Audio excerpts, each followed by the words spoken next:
introduce our new city special second individual. Did we just see?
Good evening.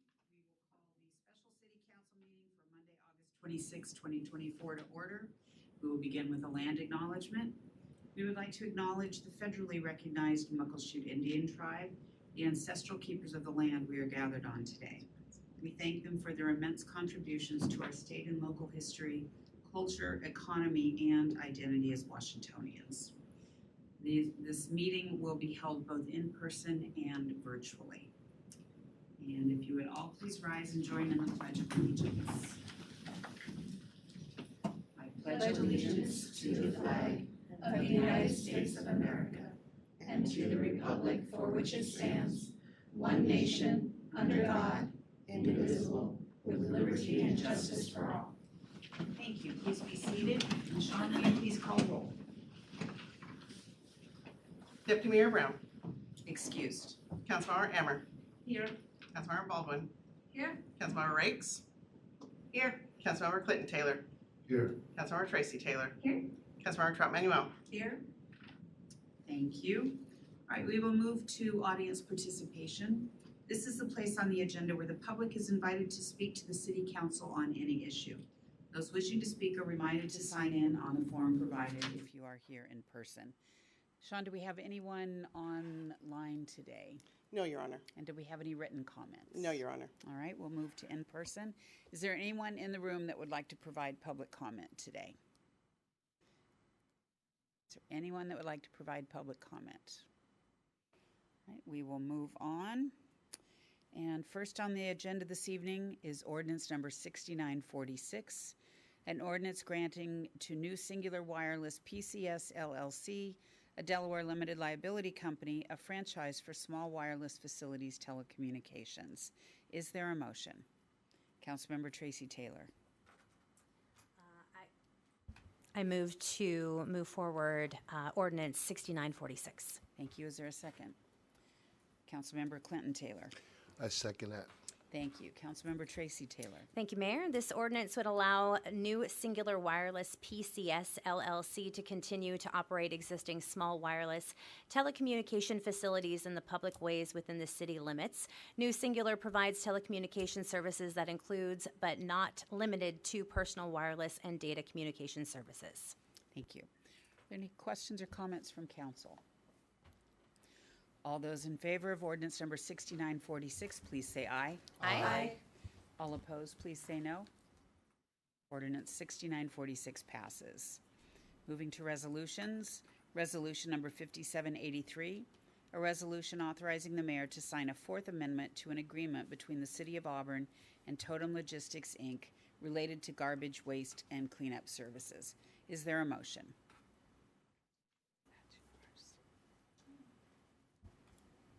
Councilmember Ammer. I make a motion to approve resolution 5783. Thank you. Is there a second? Councilmember Rakes. I'll second that, Mayor. Thank you. Councilmember Ammer.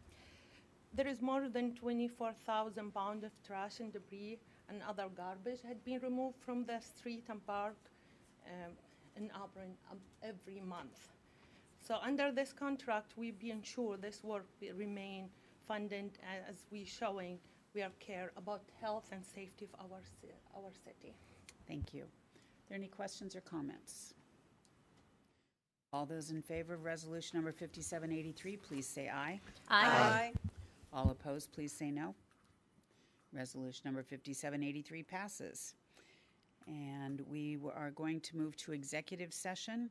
The City Council will adjourn into executive session per RCW 42.30.110, sub 1, sub I, sub 2I, and maybe that's 3I. Should that be 3I? It says and 2I again, but to discuss with legal counsel potential litigation that may be commenced against the city and the legal risks of a proposed action when public discussion of the litigation or legal risks is likely to result in an adverse legal or financial consequence to the agency.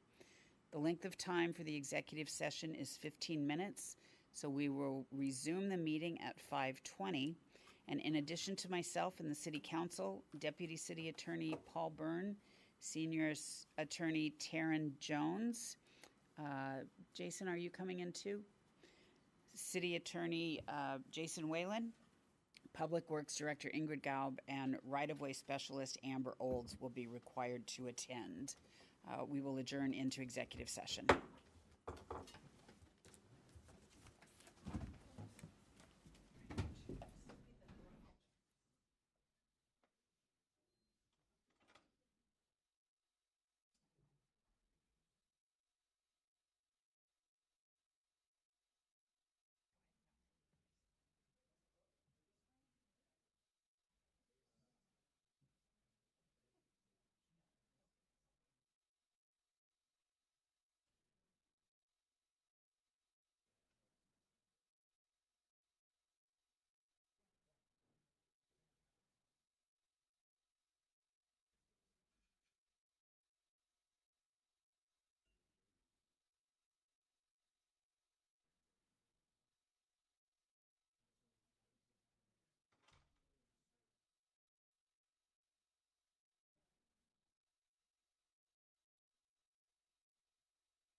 All right, I will call the meeting back into session from the executive session. There is no other agenda topic on the special meeting agenda tonight. We are adjourned. And council, if you'll take your chairs down to your places down there, and we'll give multimedia a couple of minutes to get reset up for the next meeting, and then we'll start the study session. Thank you.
He is first? Okay.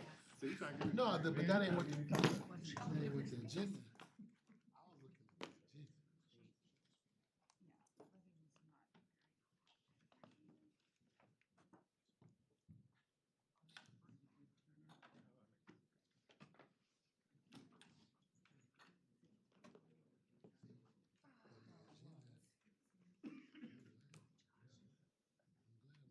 No. Oh, it's all fun. I'm messing with him.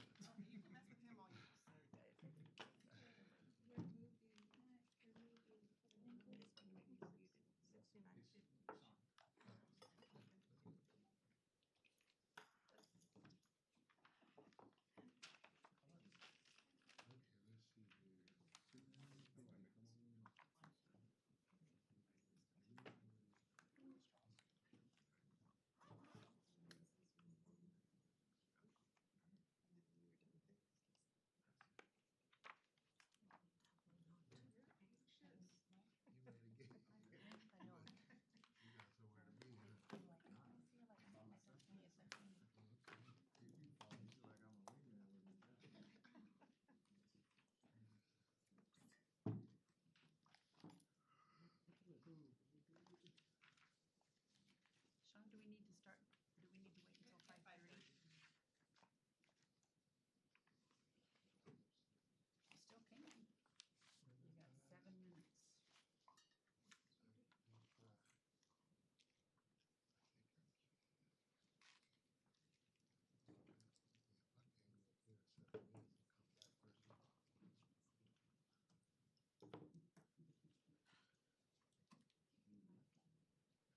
So council, in case anybody missed that, you cannot start for 7 minutes, so if you need to use the restroom or any of that, now is the time.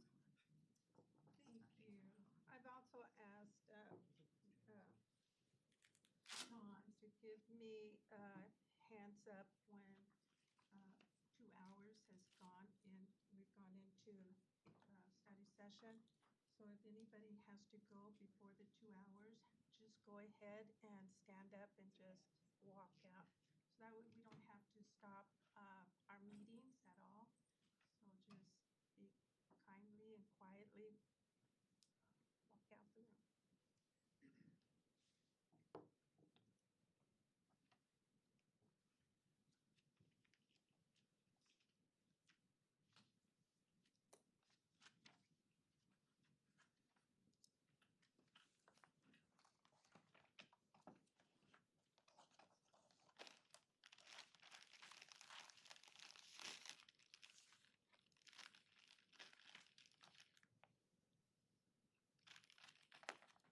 also going to mention about, as council members, eating here because the noise of us messing with our potato chip bags and everything is kind of annoying.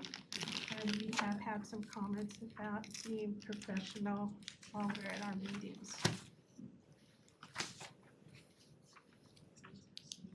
So if we could kindly just hold off on eating at having our meeting.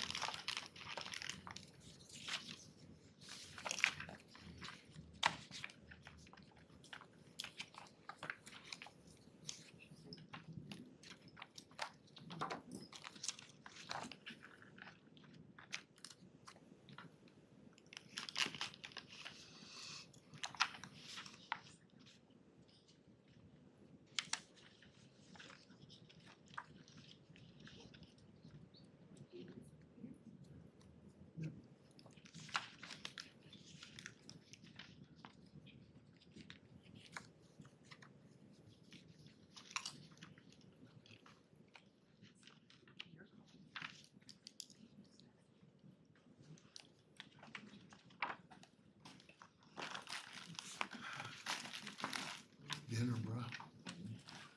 That's what I said. See what I said? The bag's making a lot of noise. It is kind of.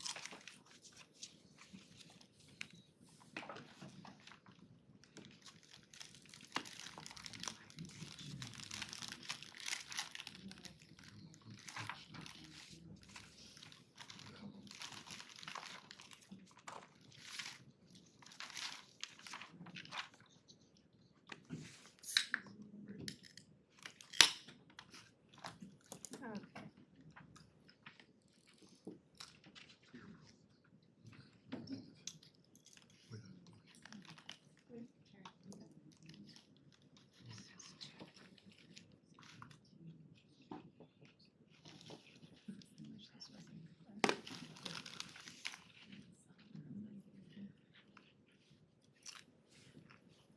Tonight's the night for introductions, council. This is Taryn. She is our new assistant city attorney. And Councilmember Tracy Taylor, Councilmember Hanan Amir, Councilmember Katie Baldwin, Councilmember Cheryl Rakes, our mayor, met her, Councilmember Clinton Taylor, and Acting Deputy Mayor Yolanda Trotman. Taryn started on the 16th. Yes, geez, and I started saying that. We had the opportunity to meet her in her office. Yes, yes.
evening, everyone.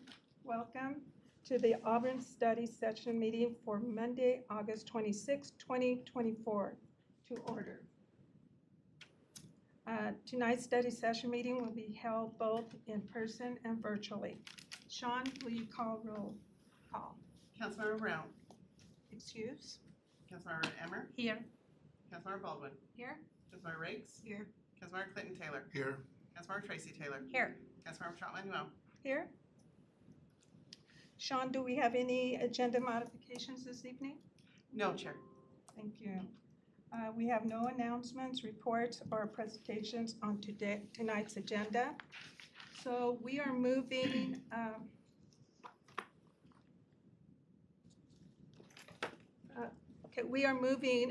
tonight's the first item is the 650, the Wellness Community Special Focus Area discussion item. I will now turn the meeting over to Vice Chair Clinton Taylor. Thanks, Chair. We have a presentation tonight from Ken Hayes, Director of Human Services Department, so I'll turn it over to you. Thank you. So I'm Kent Hay from the Director of Human Services. Hello, council members, mayor, acting deputy mayor. So I'm going to give you a presentation and go over this with some slides. I'll start my presentation. So I'm bringing Ordinance 62950 to you to ask the council to amend our camping ordinance 950 and 2.22. And I want to give you some background first as I explain to you why we're asking for this. In 2018, there was a Ninth Circuit Court of Appeals decision, the Martin versus Boise ruling, that declared that if someone was camping on public property, that you would have to provide them with a place to go if you were going to move them. And if there was no place for someone to go, that person could stay camping where they were at until there was adequate space for them in shelter or somewhere else. In 2021, we passed our camping ordinance for the city of Auburn. And so our camping ordinance prohibits camping on all city property except when a person is experiencing homeless, and then we have to find a place for them to go, right? So our camping ordinance, if we find someone camping in the park, if we find someone camping on the sidewalk or anywhere on city property, we have to find shelter for them to go in order to move them first, right? So we were in compliance with the Boise ruling. In 2024, the Supreme Court overturned the Martin and Boise ruling in the city of Grants Pass versus Johnson, which removed the cruel and unusual punishment part of the anti-homelessness camping ordinance, which now gives cities more authority to regulate camping on public property regardless of shelter availability. So in 9.50, and I think you guys have that in front of you,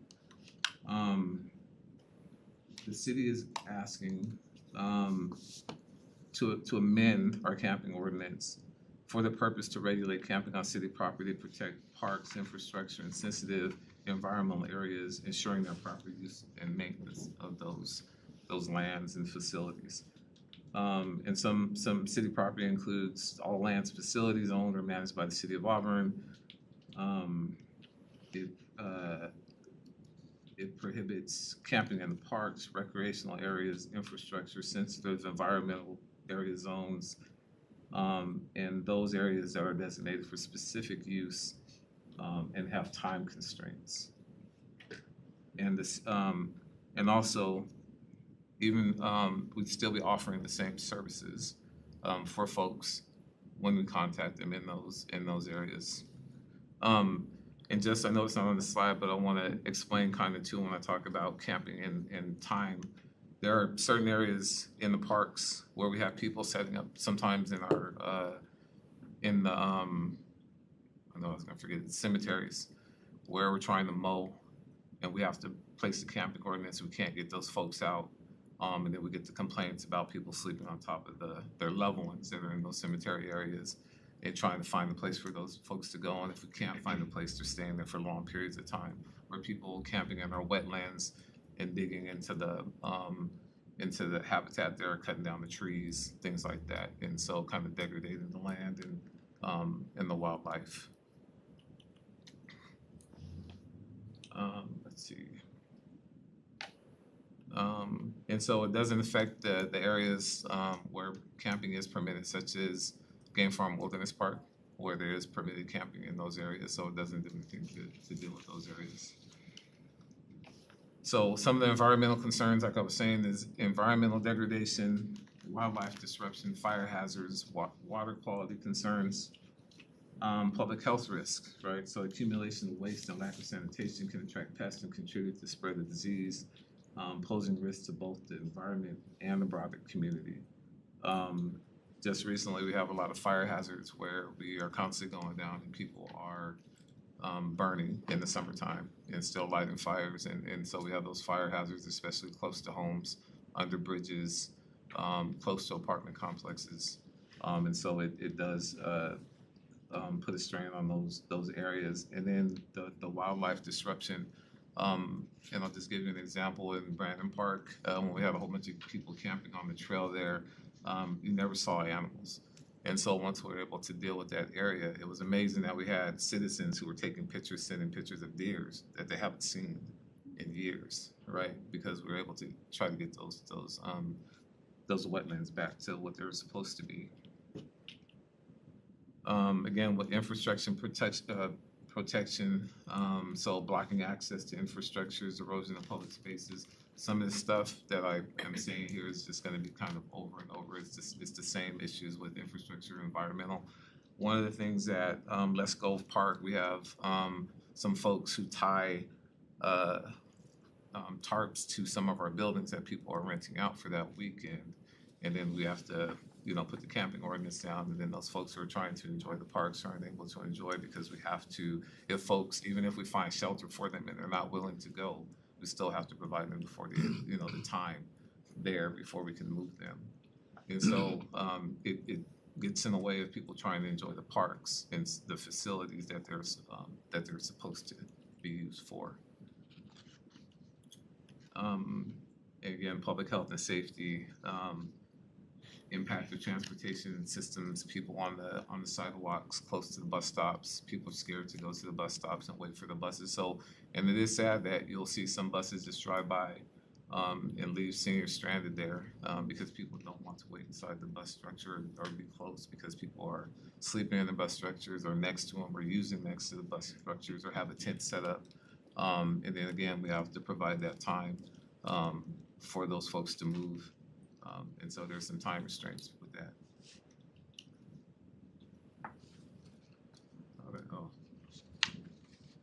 So I gave you some pictures as I'm going through this. So public health and safety conditions, these are some of the wetlands that we've experienced here in the city of Auburn, that when we have to leave people out there when we're offering the services and they refuse, more people continue to come back. So if you're not addressing those issues and getting people up right away to get them in the shelter, to get the services that they need, and they just don't want to, we get this moving around or people staying put for very long periods of time, and then other people coming to join, and then we get an accumulation of the garbage and the cutting of the trees and the wetlands and the destruction of the property.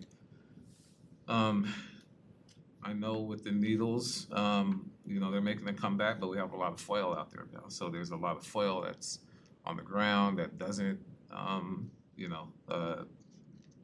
disappear. It'll stay there forever. It ends up washing out to the rivers and our streams and impacting our fish and streams. Also, we have families sometimes that we come across who are living out there who kids want to go inside, but we can't get their parents to participate. And so you have kids begging to go inside, but again, if their parents are not participating, then we have to leave them there, or it takes some time to convince them to go inside. So we're kind of chasing them around until they're ready to go. But again, the longer they stay the longer kids don't go to school, the longer they start engaging with other people, then get caught up in the system, or they're getting arrested and now they're in the system. And so the quicker I think we can get to people and start addressing those issues and trying to get people up faster and get them into places, the longer time people I think have to wait and think, and then more people come, it's harder to convince them to move once they start engaging with a lot more folks out there. And this, again, just some of the conditions that you find in natural habitats that for us, if we go back there and we're stepping on some of these plants that are not supposed to be, stepped on or handled, we have a lot of restrictions going on, and also the cost of cleaning goes up.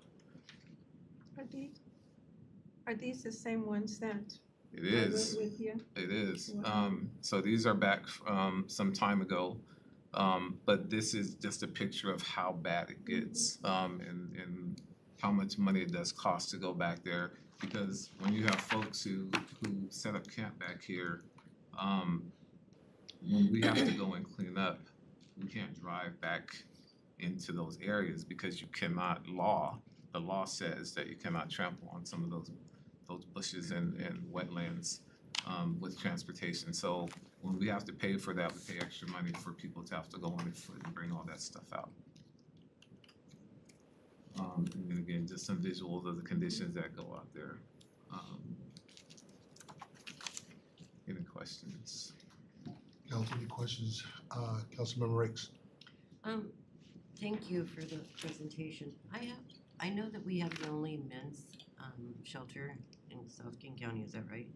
So we're the only men's shelter, we're the only couple shelter, we are the only safe parking program. We are, yes, those are. Do we have any shelters that if they had pets, because a lot of them won't go because they don't want to leave their pets? Yeah, so in our resources, when we're talking to people and offering them shelter, we are able, because we do pay in King County, to use the shelters within King County as well.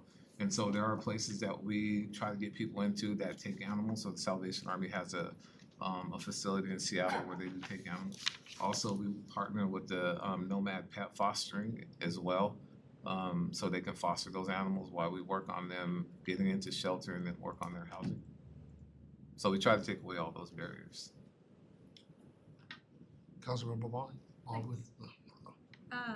When I was looking at the changes in ordinance for 2.22.210, it notes that violation would be a civil infraction punishable by a $250 fine, whereas under 9.50.030, the penalties seem more severe, which it could be a misdemeanor punishable by 90 days in jail and or a $1,000 fine. When would our officers know to use one versus the other? So I believe the amendment was to take 2.22 out and put it under 9.50 under section B, so that there have to be visible through the tent. So I think that's, is that what it says? Don't know if it does that in what I'm seeing. In the appendix, it shows edits to both sections, and it looks like they would both continue to persist. In that case, so what I would tell you, and this is just what I would think would happen is, so with the camping, we still want to have both sides visible so that we can see people inside, correct? The 2.20 with, if we left it with the fines, if there are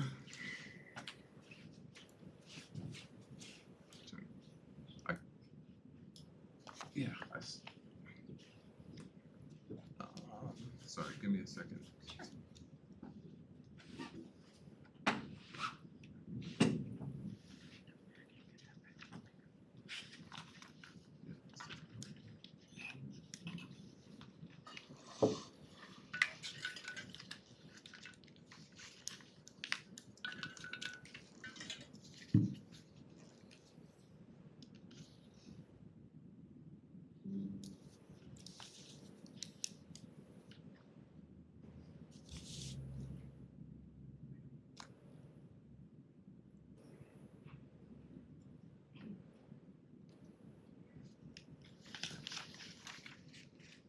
Madam Mayor?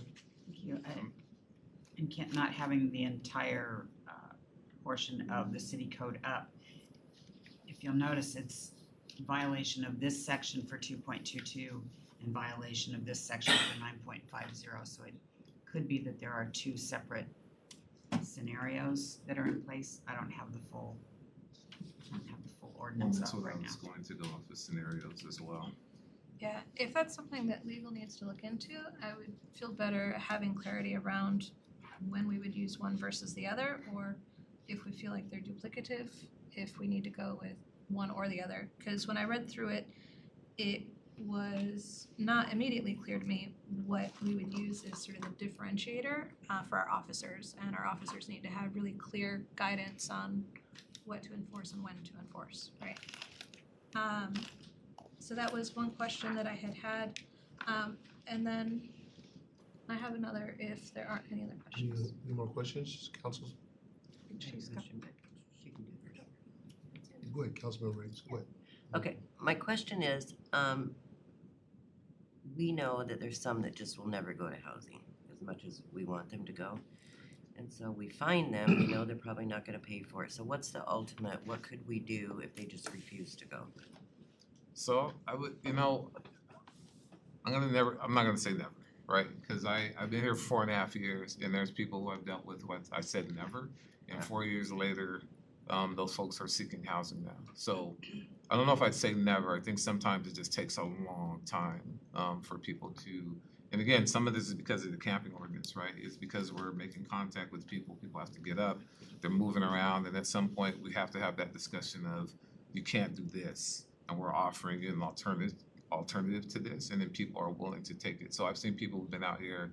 I'll just give you an example of just someone who's been out here, man, 15 years, and he just went back to his apartment in Seattle. It took us 4.5 years to convince him to go inside. And so, not that he doesn't come back out, but he is housed now. So I don't know if I'd ever say never. I think there's just some people take longer than others to want to take that housing.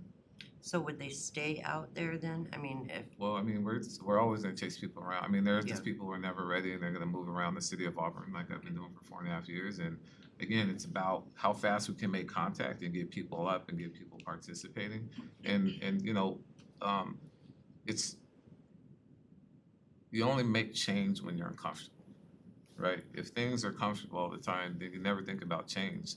We provide that uncomfortableness, right? We want you to get up and participate. We've put everything in place in the city of Auburn so that you can be successful, right? And so again, every time we make contact with people, we're going to offer them the same services, but you're going to have to participate, right? There is accountability if you're a resident in the city of Auburn.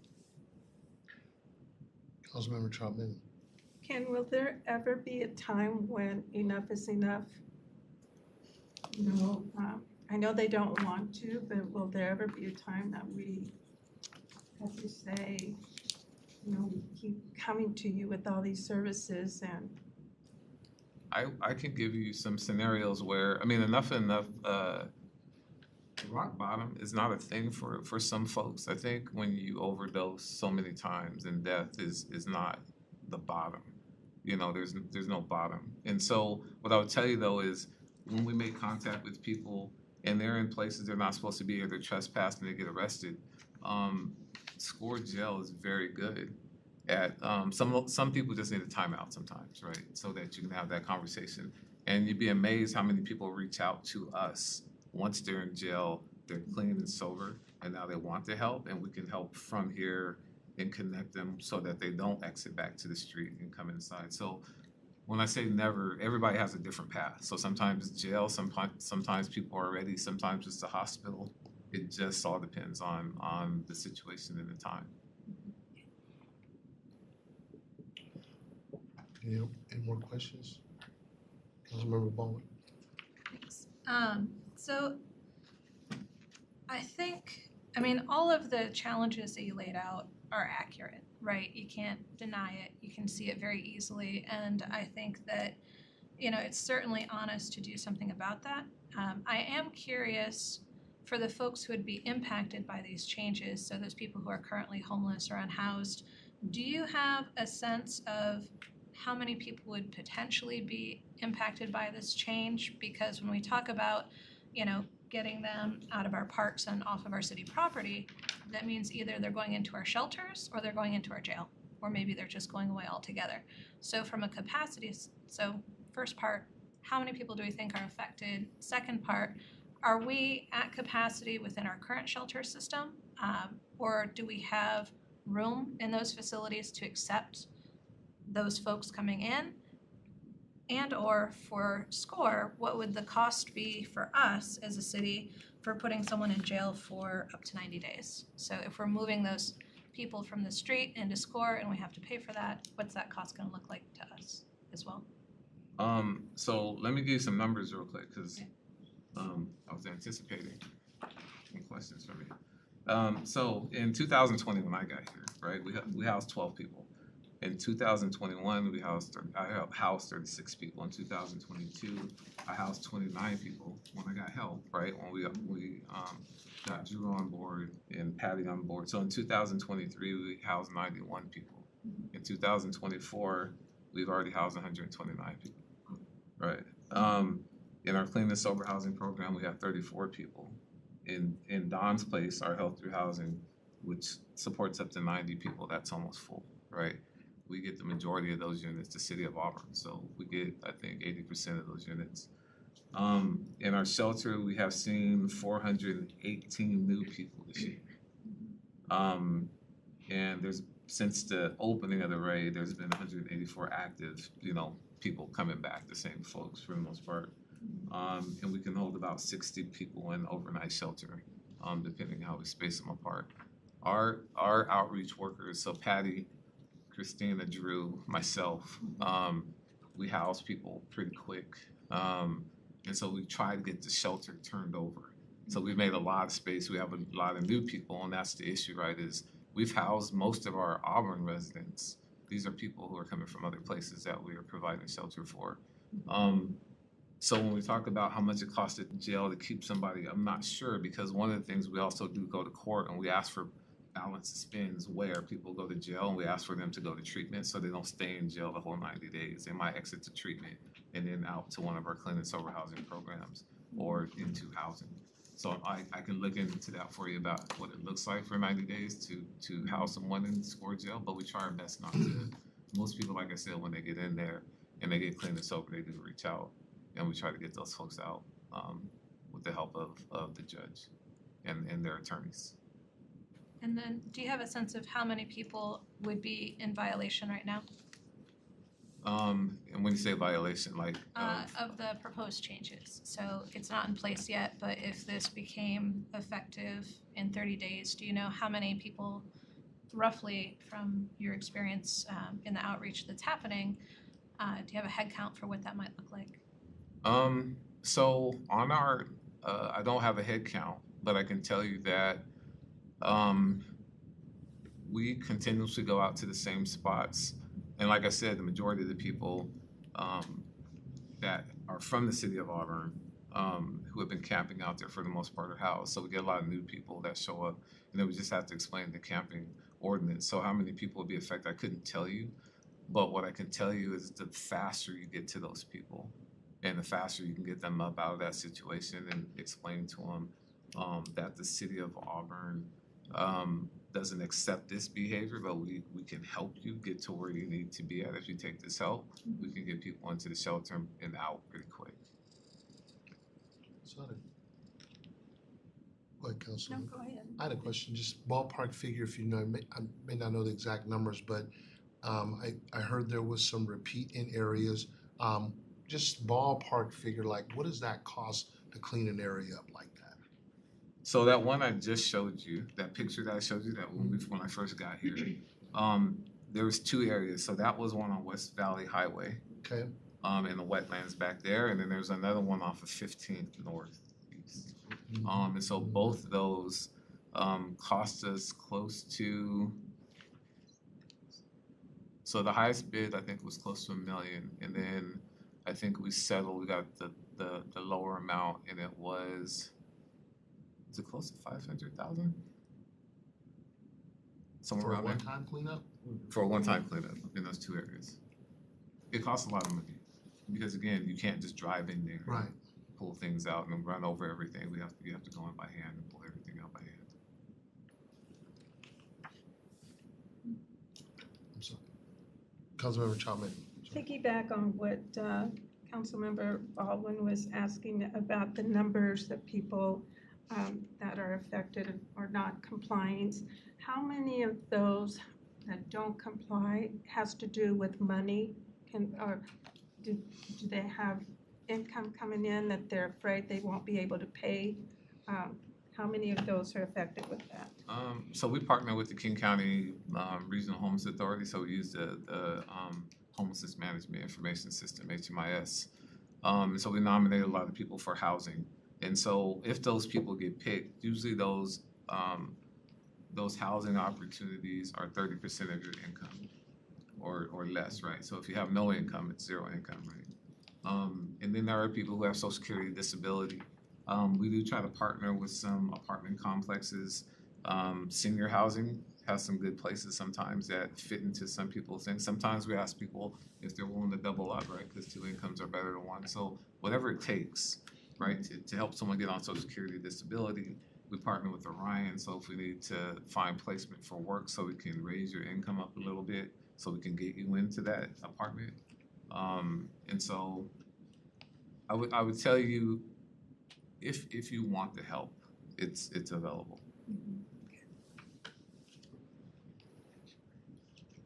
Councilmember Baldwin? One last question, sort of still tracking to the question of which of the penalties is the one that would be enforced. When you're working to get people rehoused and we talk about challenges of getting people out of their situation and getting them into housing, I'm also cognizant that I think some of the historic arguments that were related to, you know, how do we fine or charge or hold people accountable when they're doing the things, you know, camping in places we don't want them to be camping in, is the concern about creating barriers to entry. So when you have someone who has a misdemeanor on their record, how challenging does it become or not become to get them housed through the facilities that we have available, through the partnerships that you have? I could tell you I haven't run into a lot of that because one is, and not that community court is connected to our camping ordinance in any kind of way, but if people do get arrested and they go through trespassing or what happens, the court does offer the ability to go through community court and participate that way to get into housing or get, you know, and deal with that stuff and then get that removed from your record. So there's opportunities to remove that from your record. Also, just going to the camping ordinance, it doesn't automatically happen. It didn't go straight to trespass, right? There was a lot of time involved of, come on, let's get you inside, let's work on this, you can't do this, right? And then it comes to that point. So there's some accountability in that part where you have enough time to make a decision to move. But when it comes to, you know, someone getting a trespass again, the great thing is we do have community court. We have an alternative court to address some of those issues. And if not, you know, we do some of the work. We partner with Housing Connector as well. That sometimes waives people's criminal history in order to move past that barrier to get them into housing. Any more questions, comments? Councilmember Baldwin? If you can get a range for the number of people that may be affected and provide that ahead of when this comes to council, I am still curious what that would look like, as well as the clarification on which, when each one would be enforced. And I think maybe just a last comment, because it wasn't necessarily clear in the 2.2 section, to make sure that whatever language we have in place is sufficient, so that way when we've got parents who are going to watch, you know, baseball or softball on rainy days and they throw up their little pop-up tents, I want to make sure their laws are very clear for when pop-up tents or shelters are acceptable or not acceptable. And it seems to reference part of the code related to the Parks Department. But that I don't think was included in here, so just to dot our i's and cross our t's. It does right here, section 4. Camp facilities, Which page was that? section 4. It's 767 of 769. And just FYI, I know you want a number, but because the numbers change daily, because people come from different places all the time and move around. I'm it's looking for a really- range. Yeah, that's. I will try my best to get you a range. I understand it's not exact, but Yeah. you know, tens, 20s, hundreds, thousands. Well, I would tell you, so there was, just real quick, right, there was, King County came and moved an encampment from Finster Park 2 weeks ago. And so those folks knew that if they did come to Auburn, because there was a lot of the same folks that we've offered a service to in the back, and so they know the camping ordinance and things like that. So if you want a number, I give you a number just off the top of my head of thinking how many people we still have out here that I've seen. I would tell you it is probably around 30 people. Okay.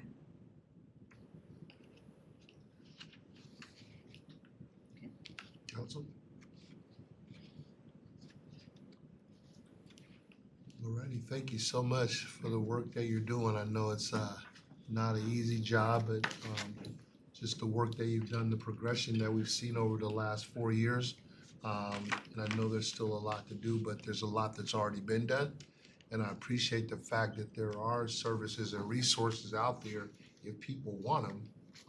Sometimes it does take a little bit more time with others.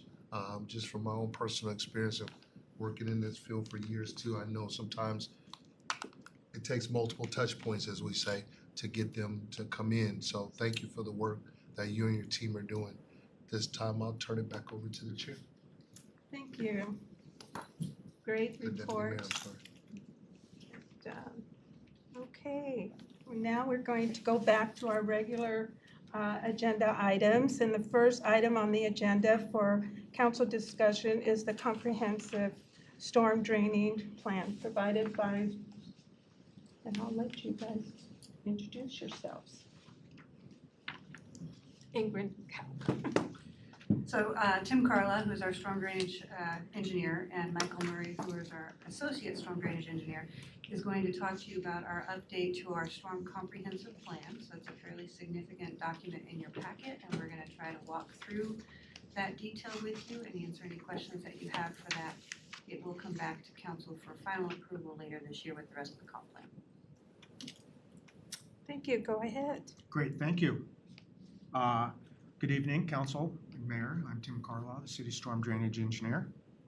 And as Ingrid mentioned, with me this evening is Michael Murray, the Associate Storm Drainage Engineer. And thank you for allowing me the opportunity to present an overview of Auburn's storm drainage system and introduce the update to the 2024 Comprehensive Storm Drainage Plan. The system, the storm system, or the storm drainage utility has prepared the storm plan in coordination with the update of the city's overall comprehensive plan, which will target to be adopted by the end of the year. So we're on track for that. The purpose of the storm plan, I'm calling it the storm plan, less words for the plan. I'll use different terminology, so I'm trying to mean the storm comp plan. Thank you. The purpose is to guide the city with respect to our future activities and improvements. So the presentation should take about 20 minutes to roll through. Michael and myself will be available to answer questions that you have, hopefully at the end, but if the need arises, we'll take them as we go.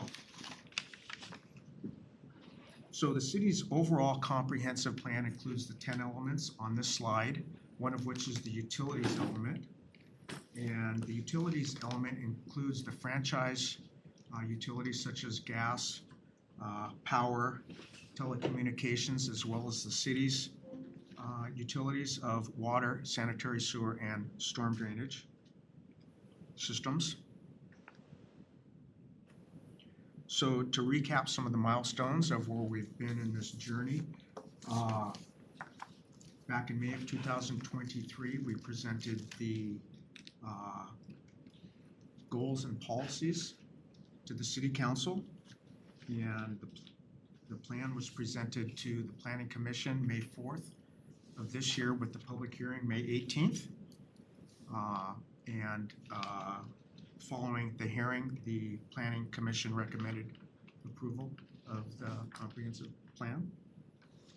A SEPA was processed in July of this year, and we recently received the draft mitigated determination of non-significance, and we're anticipating that to be issued in a final form as a programmatic element in the next week or so.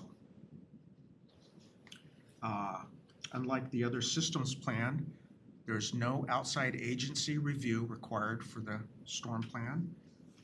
We don't have to have Department of Health or Ecology or any of those other agencies review it, so we're rather streamlined in comparison to some of the other system plans that will be forthcoming. And the goal again is to have the storm plan adopted with the city's overall comprehensive plan by the end of this year. So I'm going to talk a little bit about some of the influences we have on our plan. And the stormwater program is guided in large part by the National Pollutant Discharge Elimination System, a mouthful, which is also known as the NPDES permit. This is born out of the Federal Clean Water Act.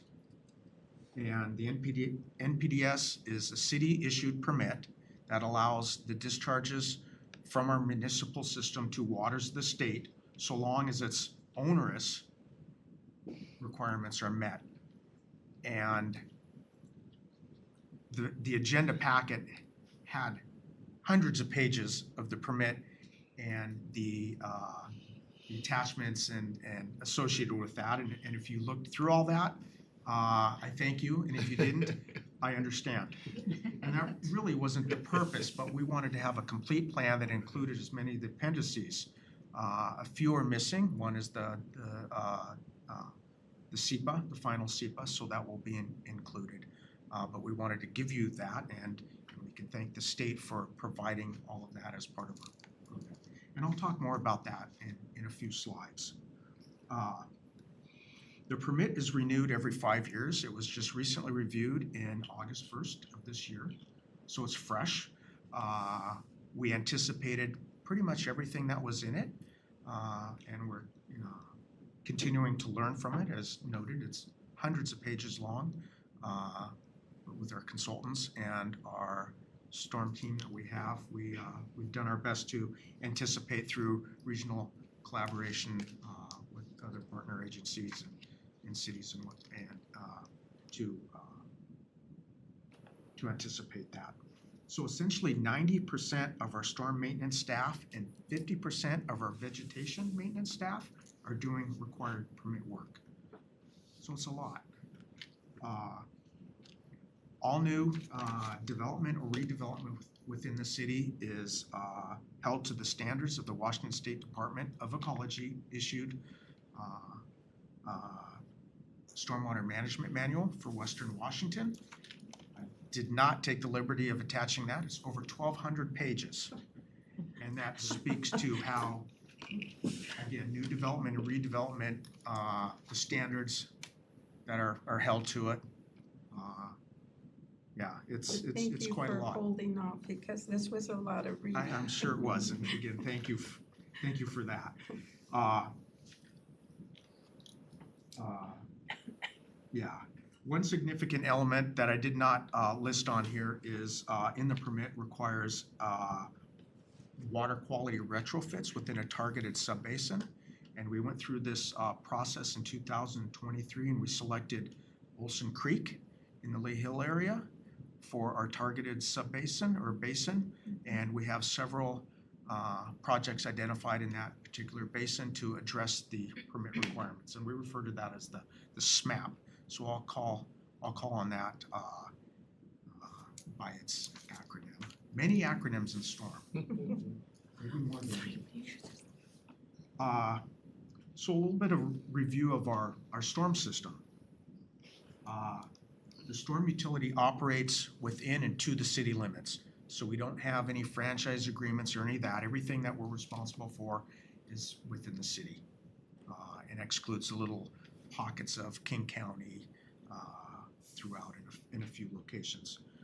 The storm system is comprised of a series of pipes, channels, ditches, storm ponds, vaults, and pump stations. And the water is collected and discharges directly into either the Green or White Rivers, Mill or Bowman Creek, or infiltrates into the ground. So we have many facilities where we infiltrate in the ground, some of which will be retrofit in the future to meet water quality requirements because they've been around a long time.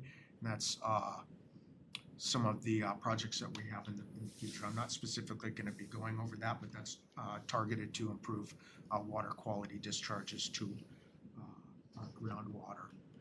So more specifically, we have, as the statistics say here, we have about 240 miles of pipe, 40 miles of ditches, over 10,000 catch basins, 3,000 manholes, 167 stormwater facilities, whether they're ponds or bioswales. So when you're driving around, you notice those mostly in a lot of plats and developments that we're responsible for. And there are many others that are privately owned, maintained, and we have to inspect many of those annually and report those to ecology as well as part of our annual permit requirements. And 7 pump stations. So I thought I would just kind of go ahead and lead through an overview of the chapters here. Some brief, some are going to be a little bit longer. But the first one is in chapter 1, obviously the introduction, which explains the need for and purpose of the plan, very general, the plan objectives, as well as the approach and organization of the subsequent chapters. Basically, it lays it out. Chapter 2 provides background on the utility and includes additional explanations of the NPDES permit, as well as the Surface Water Management Manual, the SWIM document. Chapter 3, the system goals and policies. These are the same policies that we described with the City Council back in May of 2023. But to summarize, the policies are grouped together under goal statements. The goal statements are broad and indicate a general aim or purpose to be achieved. The goals specifically address systems planning, operations and maintenance, fiscal responsibility, and environmental and regional coordination.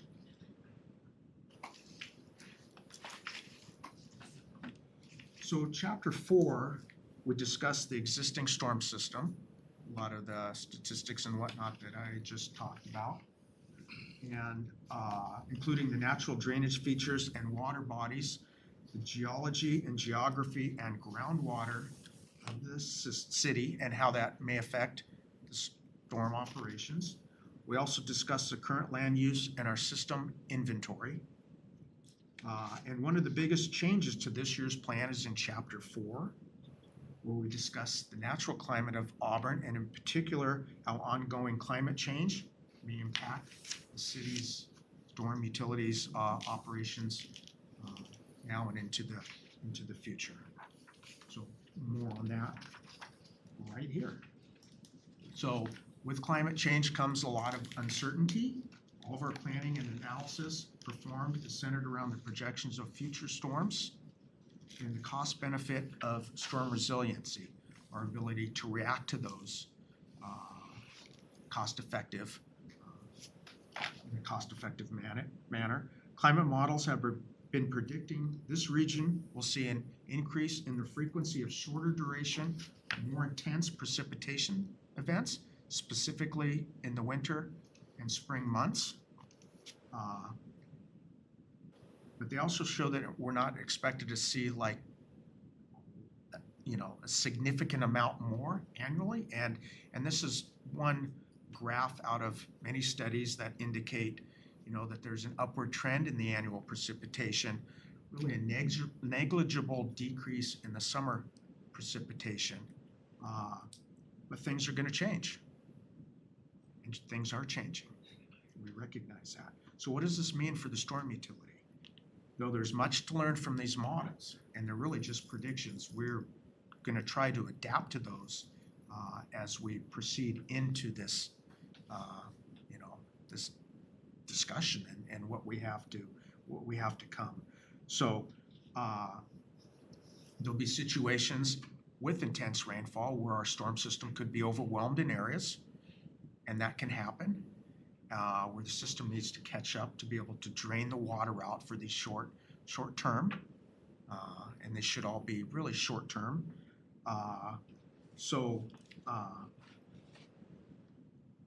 We're expecting that over some conditions that we experience now. So we can anticipate that. But improving our storm system with larger pipes, larger ponds, larger pump stations, and the like is really a costly endeavor. So it's not cost effective to just say we're going to make everything bigger or embark on a bigger is better approach. We need to be more targeted than that. So one way that we're going to be doing that, and we have that scheduled out, is by performing what we call a critical drainage review, where we look at specific targeted areas and assess the drainage capacities in there. And we'd be looking at issues such as poor maintenance. We don't have poor maintenance, but that could be, leaf could be a problem, leaf areas, whatnot. Yes? With you saying that, how often do you guys go and check the changes? You're predicting we're going to have climate change. How often do you go out and check the levels of changes? We most of what we do, honestly, is just visual and what we have experience with. We don't have an ongoing monitoring program, so we don't have that ability to go apples and apples at locations. We have done some of that with our hydraulic modeling. Some of our larger areas like Auburn Way South is kind of the poster child for we have had issues and ongoing issues because of the underpass and the low lie of that. It's almost impossible to deal with it. We have 2 pump stations there, or one on A Street. So I can't answer that because we don't have that capability at this time. Yet. That's something we could. But I will say we are subscribed to and deal with the larger regional bodies. So King County is doing studies, UW is doing studies. There are other studies that we will take their information that they're doing as the regional climate change information comes into effect. And we'll use their information and incorporate that into our work. That kind of answers my question. Thank you. So again, back to the critical drainage review, it will identify needs and causes and what we could do to address these issues of exceedance in our system when that occurs. And so we would start with our most critical facilities, such as our sanitary sewer or storm pump stations, fire station, the hospital, fire stations, the hospital, important transportation corridors, and look at those and then work out. There is a slide or a page and an exhibit in the plan that speaks to where those areas would be looked at. And we have other plans, and I'll get to those, not plans, but other ways to help address the additional intense storm events through ongoing mitigation and through our capital projects. As Michael mentioned, we are also looking to others such as King County, UW, and Ecology to update their models for their predictions. And in the SWIM model, the SWIM manual is the software, and that software takes into account rainfall patterns literally for the last 100 years. And as we see changes, it adjusts those, and the model runs that continuously through it and provides the output that the system needs to be designed to, whether it's a 25-year for the conveyance or the 100-year for the storage. It will take that into effect. So as we move out into the future, that will be automatically brought in to help recalibrate, if you will, to adjust to it. Okay, and the swim manual is typically updated about every 5 years from ecology, and we are required to adopt that or adopt our own equivalent. And we don't have the capacity to produce a 1,200-page document that meets their threshold. Yes, Councilwoman Baldwin. Thank you. When's the next revision on the manual? Do you know? It just came out. I just It just came out with the permit, and it's required to be implemented at the first of the year. So we're going through, we also have our own supplement, which is only about 220 pages. That speaks to how we like to see things. We can't change the main tenets of that permit, or excuse me, of that manual, but we can change the way we want to slope into a pond. We want an access, we want an entrance, we want a fence in a certain location. It needs to be black, not green. We speak to those details in our supplement. And so we're currently in the process of updating that to adjust to it.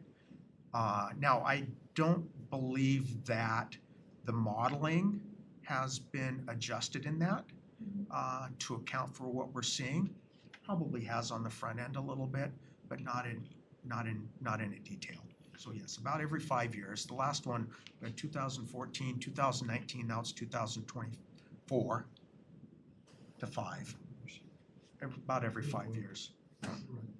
You're right.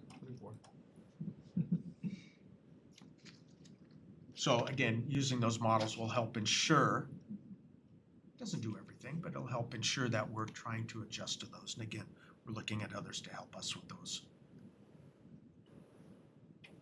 Oh, Councilwoman. For the critical drainage reviews, is that something that we've already been doing in practice, or is that going to be new practices going forward? Well, it would be a new practice because it would be more programmatic, and we would look at it in a defined terms. I mean, we do try to, consider needs based upon our experience. So, yes and no. Okay. Okay, great. So one other way is to building resilience, such as redundant pumps and backup power into our 7 pump stations. Many of those are already set up. Others are not. And so we have capital project outlay in the future years to bring those up. So that's a good way. Our maintenance crews won't need to respond in the middle of the night for a power outage on a coincident event. So that will be beneficial, and we're doing one such project now. Another way is we're an old system. In many areas of the sister city, there's really a lack of inlets or catch basins along roadway networks to take the water in and to get it into the pipe system. And some of those pipe systems are honestly undersized. I'm talking on the small end now. We have a lot of older infrastructure that is 8-inch and 10-inch diameter. And so we have minimum spacing requirements of 100 to 250 feet, depending upon the shallowness of the grade, and then a 12-inch minimum pipe diameter. That might not seem that much between, say, an 8 or a 10 and a 12, but really when you run the hydraulics, it doubles the capacity. So a lot of our projects that we jump in on and piggyback in, I might use that term again, you'll see that when we talk through it, we help fund those improvements, those additional catch basins, those minimum pipes. Again, that will help us out with these short-term events that we see now and we're predicted to see more of in the future, and we experience that now.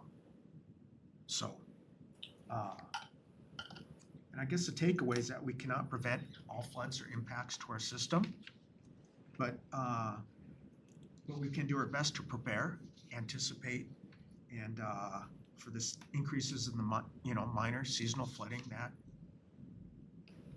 we see here and there, and will likely more so in the future.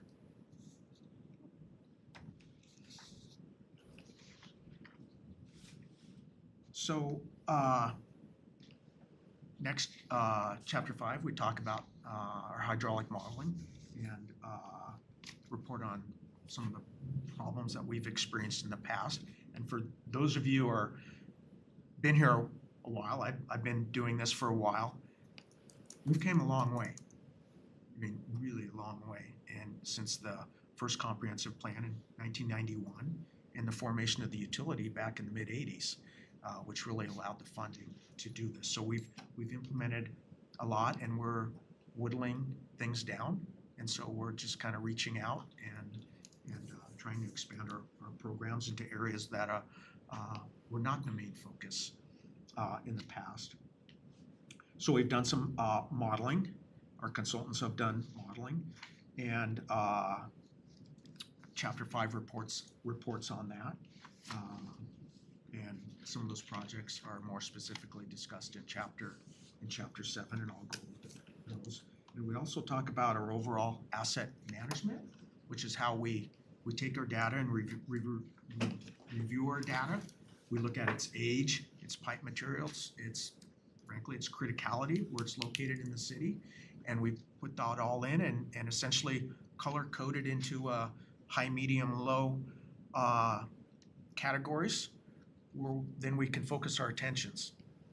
So a brand new pipe, PVC, plastic, for instance, we don't, it's new. An old storm line that is from the 60s, that's a 10-inch line, higher priority for us to go look at. So we want to build those programs into the future. So asset management is important to us, and we've taken a positive step to accomplish that, and working with our in-house GIS staff to implement that into the future will be a priority. And then, of course, our regulatory-driven improvements, as I've titled it, are permit requirements. Again, what we have to do, and I mean we as the city, we as the storm utility are the face of this, but we rely on the other departments to do their part too. Parks needs to do their part, right? Streets needs to do their part. Facilities maintenance needs to do their part, believe it or not. Can't just go pressure washing buildings anymore. The good old days are gone. So there's a lot, and this permit really, the latest permit really draws on that. So there's a lot of programmatic work that we're required to do that is embedded in this plan as well, more so in the implementation, which is a future chapter. So a little bit about our operations and maintenance. So currently our maintenance and operations crew is staffed in the storm drainage with 10 full-time employees, and we also utilize over 6. And of course, that's a statistical number, over 6, 5.65 employees in our vegetation division that do most of our pond mowing and tree trimming, or those actions in and around our ponds. And then our storm crew goes in and periodically goes in and digs out the ponds. So we get to a handful of those each year where they get out of control with some growth, and we're required, there are benchmarks that are required that we have to consider that are in the permit, again, that say if you have X amount of debris or plant material or whatnot, you got to get it out. And we self-report. So we go out and inspect these facilities annually, and then send those to our, put in requests for our maintenance crew to do that work, and then they execute it. Can't get to it, we gotta self-report that we didn't get to it, and we've had to do that a couple times, and it's not pleasant, but it is reality, and we're trying to do our best to prevent that from happening. But with our current staffing levels, we're generally where we need to be and able to do what we want. In the future, we have some enhanced ditch maintenance program that is in the comp plan. Again, that kind of prioritizes our ditch segments from kind of a low, medium, and high, versus now we have an ad hoc approach where we just go and this looks to be a problem. We'll go out and clean those, and so we're looking to define that more And in the future, that may require some staffing and equipment as we bulk that up. But we're not proposing that in this 6-year plan. It's let's look at this and consider this in the future. Okay? So, projects. We have lots of projects in the plan. And the ones I want to just speak to a little bit here are the ones that we have really identified in the next 6-year capital facilities plan and the next couple of years budget. So earlier I had mentioned the West Main, or the pump station upgrades. So this first project is our West Main pump station, which is over on Old West Main Street, adjacent to SR 167. It's a storm station that we've had there since early 2000s. Was really put in response to the problems that were plaguing the area with Mill Creek and lack of adequate capacity out there, influenced by the Mill Creek and the high water. So that's a project that we're currently doing a pre-design study on right now, and that's going to be going to final design and construction next year, and that will replace the system. It will add, or the pump station will add the redundant pumps and the backup power that we strive for in our level of service schools. So that will be a definite improvement over existing conditions out there. Excuse me? How many schools? Schools? Did I say schools? No, I just heard schools. I apologize. Our street southeast preservation project, in particular, this one is from 22nd to 33rd, we'll be adding inlets and upsizing the storm line to a 12-inch minimum, as I mentioned earlier. The vegetation sorting facility is an interesting one. That's where we take our pond cleanings that I mentioned before and our ditch cleanings, and we have to go pile them up somewhere.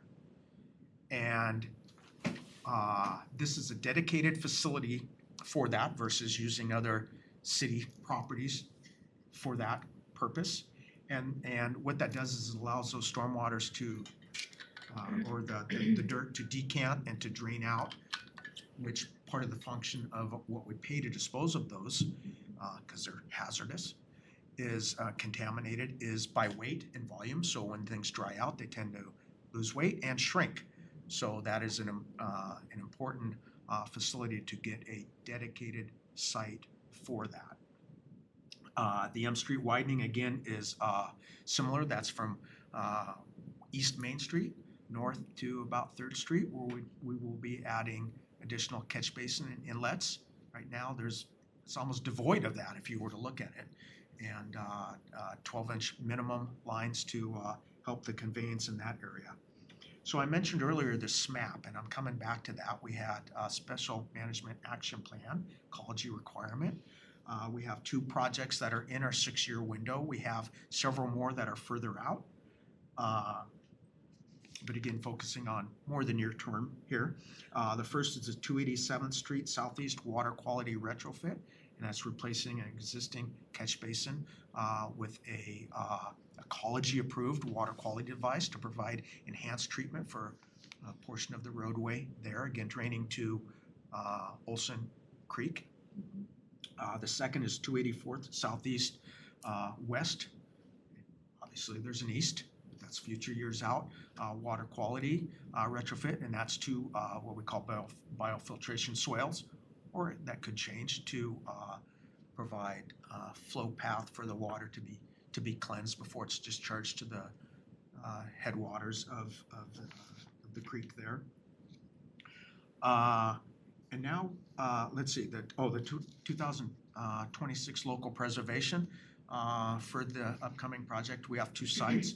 One is on J Street from Auburn Way south, south to 17th Street.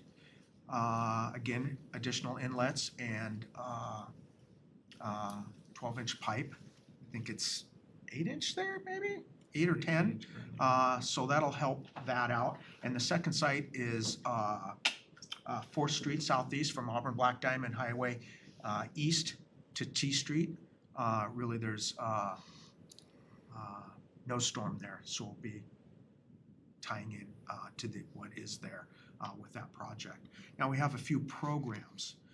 Programs are basically annual projects where we budget annually, and a lot of times this is the pot of money, if you will, that provided for some of these other projects like the R Street and the M Street, where we take that money and dedicate that. But one that's not is actually the storm pipeline extension, and again, one way to perhaps help out with the effects of climate change are extending storm mains to areas where we don't have it. And one very clear example of that is alleys. There's a lot of alleys where there's no storm. The city embarked many years ago on a chip and overlay and pavement of the alleys, and ever since then, there's been problems. Because now that water doesn't just absorb into the sides, it absorbs into somebody's side yard. Not saying in all cases, but in some cases. And we've actually, in some cases in the past, gone out and put in dry wells where the water soaks into the ground. That's okay, so long as you provide water quality treatment. Many of those predate the new regulations and the need for water quality treatment. So they need to be either retrofitted or abandoned. So the program helps groundwater discharge as well as helps extend and help some nuisance flooding relief. Maybe not nuisance if you live there. And then the street utility improvements program. Basically, we partner with transportation projects or other utility projects to go in and again replace our aging infrastructure there or add inlets. And we have several projects where we do that annually. Also, the frame and grate replacement program essentially does the same thing. We try to do about 50 catch basin or manhole frame and grate replacements every year. Typically, we jump in on other projects to complete those. And we haven't put out a specific project that is just for that. There's been plenty of business to go around with these other projects. So we do that. So that helps our accessibility into the structures and also reduces any road hazards that might occur from an old catch basin frame and grate that rattles around or might get kicked out. That doesn't happen really with storm, but so it helps relieve that potential for that. And then finally, our storm drainage renewal and replacement program that basically updates any storm pipes, storm ponds, or other minor improvements to our storm system, storm pump stations that otherwise we're not involved with some of the other. So it's kind of a traditional, we need to improve the storm pond access. We inherited a lot of stuff from King County, and it's not necessarily maintainable in their current form. So some of our projects are to improve a road, put a rockery in, do what we need to do to help our crew get down there and actually do the work. I think in some cases, I don't mean to talk bad about King County, but I don't think they intended to actually have some of this stuff maintained. But that aside, that's a personal bias, and I apologize for that. That's what that program is for. It's kind of our catch-all. And we do that, typically that's a design 1 year, construct the next. But we have that rolling pot of money, so we have it available. So Chapter 8 is our implementation. I mentioned that before. It's basically where we blend a lot of these projects and programmatic measures together. And it did look at staffing options if we were to expand, say, our ditch maintenance program. It talks about when we should bring in the asset management and talk about that, look at that in earnest. We have to phase these in. We can't do everything at once, as noted by our hundreds of pages long permit that we need to manage on behalf of the city. And then also in there are the additional recommendations such as the critical drainage review that we talked about and phasing that in when that comes in a few years, again, when we have the opportunity to look into that. And then again, backing up a little bit, talking about our ditch maintenance program. So we pull all those in and bring those into the schedule. Financial. Okay, so this is a little bit out of our knowledge, a little bit. Like the sewer and water utilities, we had FCS consultants perform the fiscal analysis of our expenditures and revenues for a 6-year and a 10-year period with a factored 3% escalation into those numbers. So when we have a project that we say we want to do it in, we developed it in 2025, well, we're not going to implement it until 2028. 3% gets added on, and that's how we provided that to them, and they looked at it. And the news is positive. We have adequate reserves and revenues to fund what we have programmed in the next planning horizon. So we're pretty solid there. And so finally, our process from here is I think pretty straightforward. We're going to be hopefully hearing back from the final determination of non-significance for our SEPA. And then we're here tonight to present to you and answer any questions you may have, and then adopt our stormwater plan as part of the city's overall comprehensive plan before the end of the year. I know that was long. Thank you for bearing with me. I hope it was Very informative. informative, and that was part of the goal. I mean, we storm is really out of sight, out of mind until it's not. And there's really a lot that goes into it, as you may have noticed. So I'll stop. Council, any questions? Councilwoman Baldwin. Sort of two. A silly one, which is, have you ever considered changing the naming for the vegetation sorting facility to official sludge pile? We'll take a note of that with my pencil. Pen go. The official sludge pot. Yeah, just messing with you. No, I was thinking the bigger question I had is, with the different documents that this plan is ultimately a part of, do we have anything looking forward from a city size perspective? If we crest 100,000 residents, does that trigger any new criteria or elements that we would need to incorporate into this plan or later plans? No, the NPDS permit, there's a phase 1 and a phase 2, and I didn't go into that. A phase 1 are the largest of the communities in the state. Snohomish, King, Pierce, City of Seattle, City of Tacoma, who by the way did their own drainage manual, and maybe Vancouver. There's a few more that are coming on. Those are the phase 1s. Those were the ones that were originally over 100,000. Now that's a sliding scale.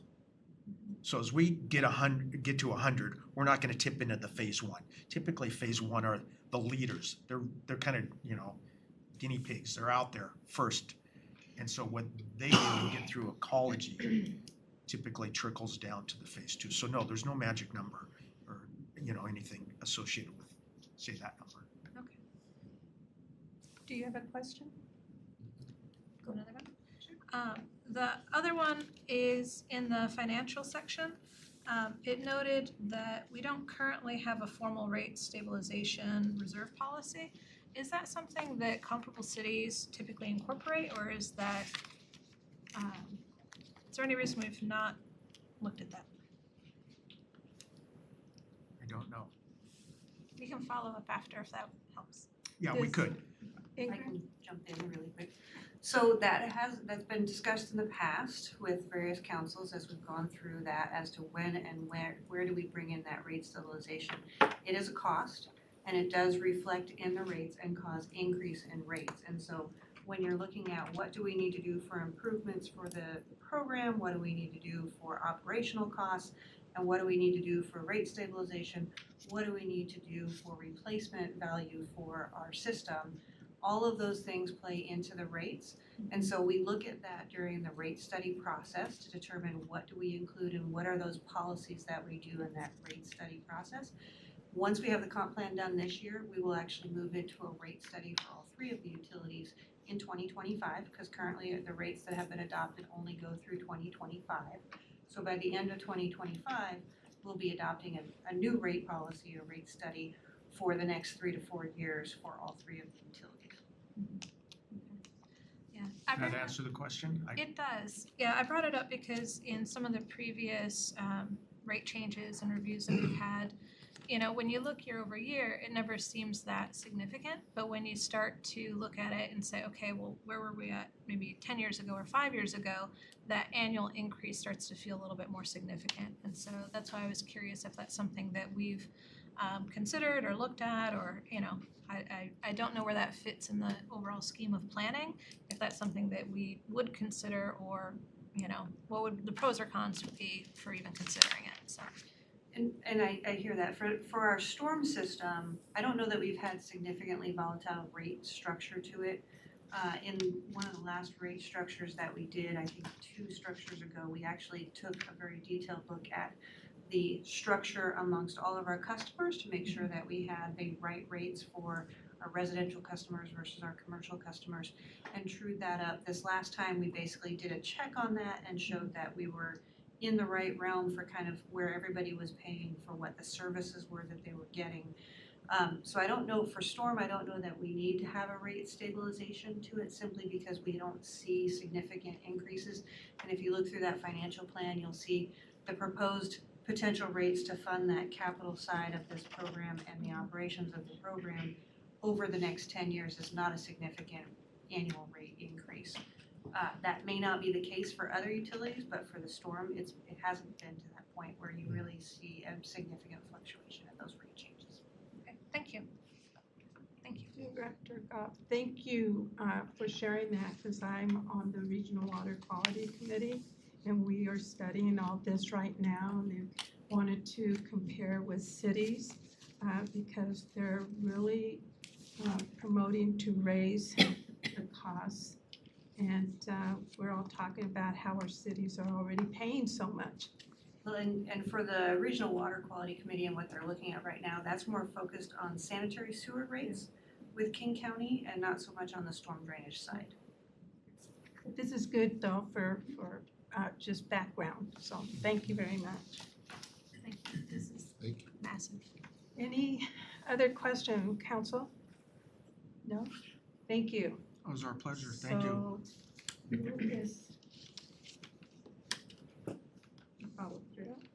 Okay. The next item on the agenda is for council discussion, ordinance number 6952. I'm sorry. Oh, wait a minute. 49. I'm sorry, I skipped one. 49. Yes, I apologize.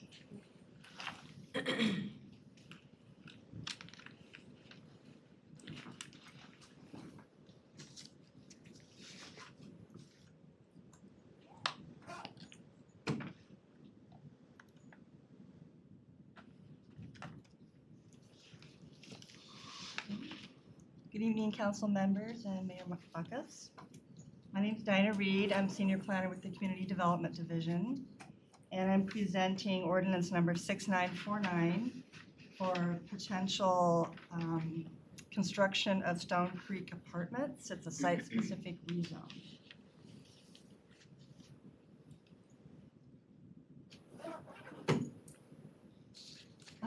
This slide shows the location of the site. It is at 703 8th Street Northeast. The application was submitted on July 11th, 2023 by Balbir Singh, the property owner. The parcel is about a half an acre, and this parcel is split zoned as a result of a boundary line adjustment that was approved and recorded on November 5th, 2021. It resulted in more than half of the parcel being zoned R20, residential 20 dwelling units per acre, and then only about 7,098 square feet were left as being residential 10 dwelling units per acre. The comprehensive land use designation of the parcel is multifamily, and the R20 portion implements the multifamily land use designation. However, R10 is not implemented within the multifamily land use designation. So basically, this is a very flat parcel. There's no critical areas, and it is surrounded by both multifamily housing and single-family housing. This shows you the two maps, the exerted comprehensive plan land use map, showing how the entire parcel is multifamily. And then the one on the right shows how it's split zone. There's just that small portion that's R10. And this is just a little bit bigger map. So the existing map shows the parcel being partially R10, and the proposal is to make the entirety of the parcel R20. And by doing this, the Stone Creek Apartments, it would allow them to have 10 units versus 8 units. So it is worth it to the property owner to get those 2 extra units. The rezone approval criteria is under Auburn City Code 18.68.040. The rezone, it needs to implement the policies of the comprehensive plan. And by requesting that the R10 portion become R20, it makes the entire parcel in compliance with the land use designation of multifamily. Does the rezone, is it necessary due to the substantial change in circumstances? And the analysis on that is that 2/3 of the parcel is zoned R20. However, by rezoning the small portion of 7,098 square feet, it will allow 2 additional units for future development. The rezone should not have any kind of adverse impact on the surrounding area. And an open record public hearing was held on July 17th, 2024. And on August 1st, 2024, the hearing examiner issued a written recommendation of approval for this rezone. So the next step would be, based upon the hearing examiner's recommendation of approval, staff seeks to schedule ordinance number 6949 for city council action at the regular meeting on September 16th. And that concludes my presentation. Do you have any questions? So any questions? No? I was gonna say, I think we saw with the need to increase density, I think in our previous slide, last session, there was a quote of, if it fits, it sits, and it seems like this is a good example of that, so. Okay, thank you very much. Thank you. Okay, now we'll go to ordinance number 6952, provided by Director Powell. And Ryan Bondrak, our utilities engineering manager, is going to come up and talk you through the code change update that we're proposing for related to fire hydrants and water system.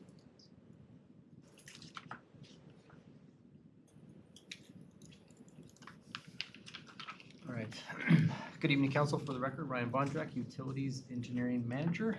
And as Ingrid mentioned, we have some updates to city code following some engineering design standard modifications that were made earlier this year. So kind of timeline where we got here today or tonight. Back in January of this year, we took some general design standard changes, modifications for discussion, which has resulted in some of the changes to the city code that we'll discuss tonight. And in February, we published the engineering design standards. The city engineer published the design standards. And then since that time, we've been discussing some certain city code updates that were necessary following some of the modifications that were made to the design standards pertaining to water facilities. And then tonight we have those city code updates to share with you. So to recap briefly, that the discussion we had back in January with respect to those changes, the modifications and design standards to water facilities. The first design standard modification that required city code updates was with water main upsizing. In lieu of requiring upsizing requirements for water mains across entire property frontages, simply because they didn't meet the minimum pipe sizes that were identified in the design standards, we created a more equitable approach to water main upsizing, placing that focus more on pressure, demand, and velocity constraints. The next modification was with pipe velocities. In lieu of limiting flow velocities under all demand conditions, the purpose of this update was to reduce the inconsistencies that we have seen in water main upsizing requirements, placing the focus more on pressure, demand, and velocity constraints again. Aligning with the Department of Health guidelines, which allow higher velocities during short duration events such as fighting fires. And then the last one is private fire hydrants. In lieu of the city maintaining certain water mains that were installed on certain private property to be publicly owned and maintained, the purpose of this update is to place responsibility for maintaining fire hydrant and water mains that were installed on those properties only for the purpose of fire protection to be on the property owner, all the while maintaining the integrity of the city water system. All right, so moving on into the actual city code updates themselves. The first one is with respect to 130627, water system responsibility.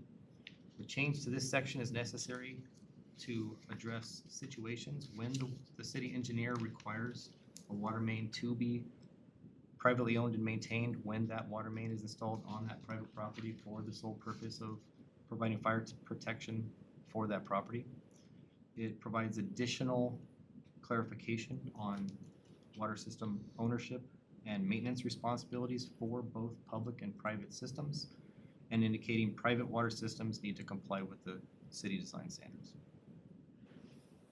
Councilmember. Thanks, Chair. Brian, one of the questions that I have regarding the change of the water system responsibility goes back, I think, to the January conversation we had related to having this sort of concept of private hydrants, right? And I recall the concern at the time is that if it's something that is meant to be providing, fire protection for, private property owners or on private property, if that's housing or if that's a warehouse where people are working, the people who are living in those places or who are working in those facilities aren't probably checking with their property owners to say, hey, are you checking your hydrant, right? I think there's sort of an assumption of that there's protection for it. And so if we're going to go in this direction of having the concept of private hydrants, outlined within our code, what measures do we have other than saying, hey, it's your responsibility to make sure that those continue to be functional and working? Yeah, the fire department will be issuing notices or, and being in contact with those property owners to make sure that they are doing proper maintenance. So there is required maintenance that is to be on each of those systems. And I had conversations with the fire authority, and they've indicated they were going to be addressing that through contacting each of these facilities. Do we know how many there are in the city that would qualify as private hydrants? Right now, it would be any area that's actually behind we call master meters. So these MIT has private fire hydrants today. We have the old GSA facility. We have private fire hydrants. And Boeing. And Boeing. Those would be the main ones right now. And then for VERFA, would they be the only provider, or how would we notify them when we become aware of other private hydrants coming into our systems? So would we send them a notice saying, hey, there's a new one coming in because we've permitted it, or what, talk me through the Yeah, process. we're always in communication with the fire authority, and so they're well aware of any new facilities that come into play. I mean, we would certainly contact them if there is a private fire hydrant or private system that's being installed, so that they're aware for sure.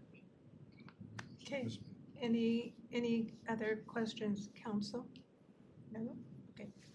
Would there be a place where if someone wanted to go see the last time one of those private hydrants had been, checked or sort of certified by BRFA, that they would be able to find that information readily? I don't know at the moment. I'll have to get back to you on Okay. how they would find out if there was Director Bob, do you have anything to say? No, I was just gonna add, and we'll find out from VRFA on what their schedule is and how they publish that, but this is part of other inspections that they do with property owners all the time, so this is not unusual for them to have to go and do that inspection, testing, verify with property owners that they're doing what they need to for that fire hydrant. So when we talked with VRFA, they did not see a significant issue with the situation or with addressing that with various property owners.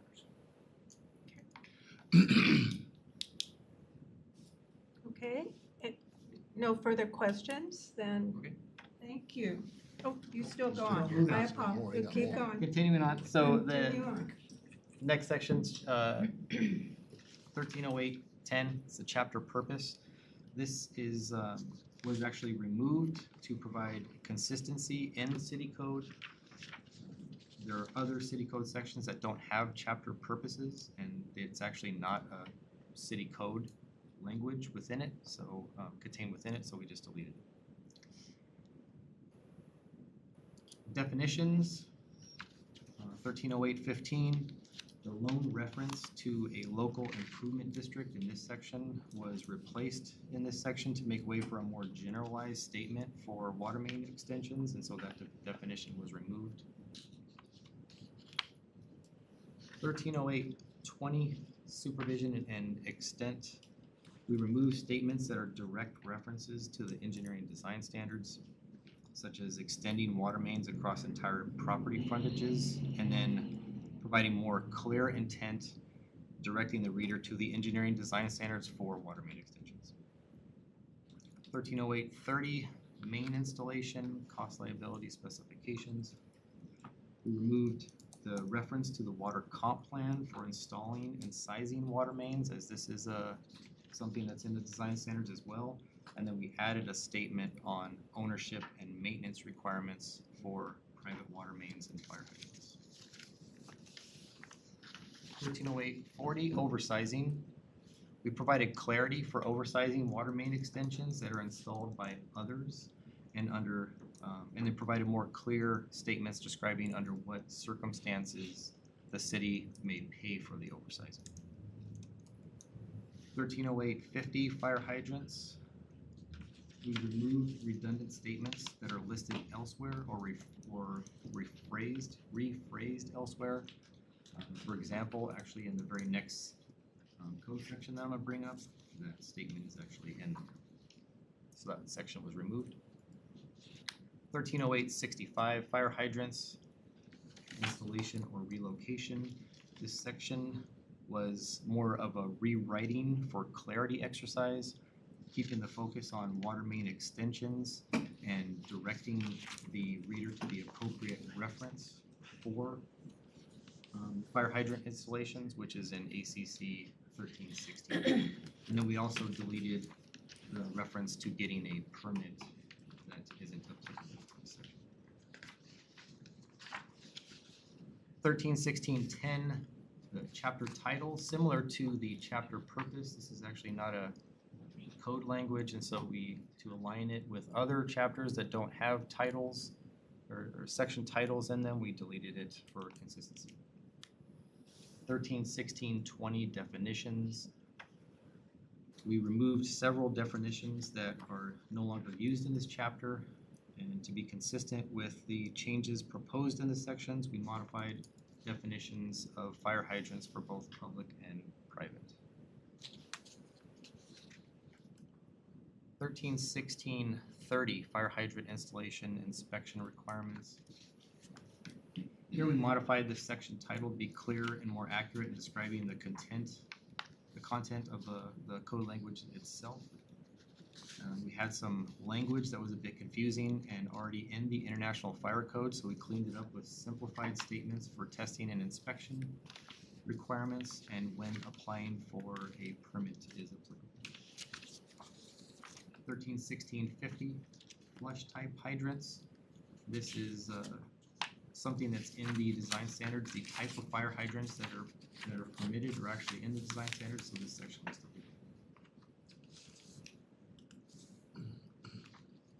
131660 installation requirements. This section on the specifics for fire hydrant components and installation requirements was repealed, as this is also covered in the engineering design standards. 131670 special requirements, responsibilities, and restrictions. We removed language that is covered in the engineering design standards or is outdated, such as fire hydrant spacing requirements and looping water mains around buildings, and then replaced that with specifics for special requirements, responsibilities, and restrictions. In this case, we have maintenance responsibilities for private fire hydrants and water mains, and then installing backflow devices on private water mains. 131680 accessibility. This section on hydrant accessibility was repealed, as this is also covered in the engineering design standards. 1690 dead-end mains. The section on looping dead-end water mains was repealed, as this is also covered in the engineering design standards. 1316-100 fire flow requirements. We removed the outdated reference to the 1991 fire code and provided clarity on requirements for meeting fire flow requirements.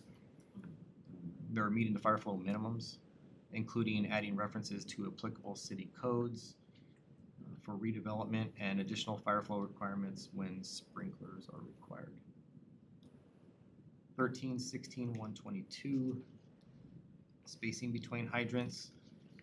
This section was repealed, as this is covered in the engineering design standards. I did mention on here the National Fire Protection Association pamphlet. That's actually a mistake. That should not have been on there. It's a copy from the next slide that I have. So this is in the design standards, so it was removed. 1316-124 and 126. Both of these are with respect to spacing between hydrants. Both of these were repealed, as they're covered in the engineering design standards or referenced in the National Fire Protection Association pamphlets for fire sprinkler designs. And then lastly, 1316-130 penalty. This section we added further descriptors for assessing penalties that weren't necessarily covered under the civil penalties for violations that are covered in ACC 1.25. That is all I have for you tonight. Council, any questions? No? Thank you. One quick question. How often do you go back and review all of these and make changes? We always cross-reference them when we are addressing design standards. I mean, we're looking at city code all the time, so it's kind of throughout the entire year, but specifically when we're doing design standard updates, we want to make sure that there's nothing that's conflicting with the city code when there are design standard changes. So, Thank you. Thank you. Great presentation.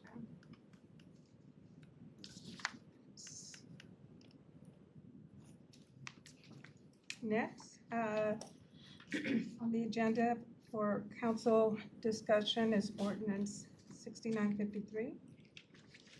And Amber Olds will be coming up to give you a quick briefing of the amendment to the vacation.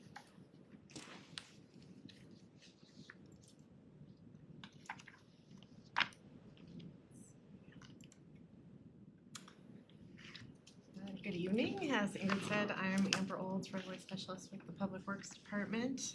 Ordinance number 6953 would amend the permitting and construction conditions associated with right-of-way vacation number VAC 21-0002, previously approved by City Council on December 20th, 2021 under ordinance number 6839. This vacation is for a portion of West Main Street, east of Lund Road, southwest. The area is shown in red on the screen and also on page 622 of your agenda packet. The applicant, Ralph Pazzi, initially applied for the right-of-way vacation in April of 2021, proposing to incorporate the right-of-way into the adjacent parcel and increase parking for the trucking company, Night Transportation, that is located on that parcel. Conditions associated with the vacation approval included moving the existing fencing back to the current property line as it exists prior to the vacation, obtaining a grading permit to remove gravel and construct proper site improvements for storm drainage, storm inlet structures, parking, lighting, and landscaping per city requirements and engineering, design, and construction standards. They're also required to obtain permits and replace domed storm inlet structures with standard grades and install concrete aprons around storm inlet structures per city standard details. And then also make payment of required compensation to the city for the vacated right-of-way in the amount of $45,000. The original deadline for completion of all the conditions was December 20th of 2022. The applicant requested an extension in November of 2022. That was approved by City Council under ordinance number 6893 on December 5th, 2022, and it extended the initial deadline for completion of the permitting and construction requirements to September 20th, 2023. The first extension did still require that the applicant make the payment for the compensation requirement by December 20th of 2022. This was completed. The applicant requested a second extension in July of 2023, indicating that they had unresolved permitting issues related to the on-site storm drainage and wetland buffer issues associated with extending the parking area.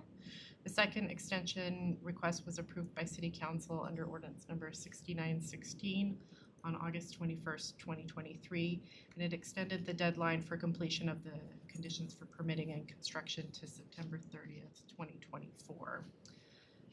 The applicant contacted city staff on August 2nd of this year and indicated that they would not be able to complete the conditions for permitting and construction by the deadline.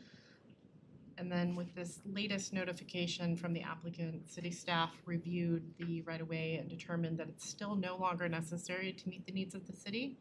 City staff also reviewed the unresolved on-site storm drainage issues associated with the permitting and construction conditions of the vacation that the applicant has been unable to complete, and determined that these issues could be resolved after the vacation takes effect.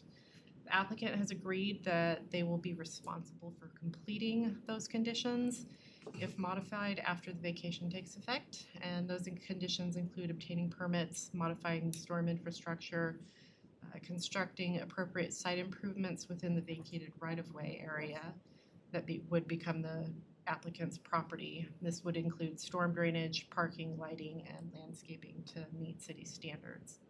If adopted, ordinance number 6953 would amend ordinances numbers 6916, 6893, and 6839 and require the applicant to complete those conditions after the vacation takes effect.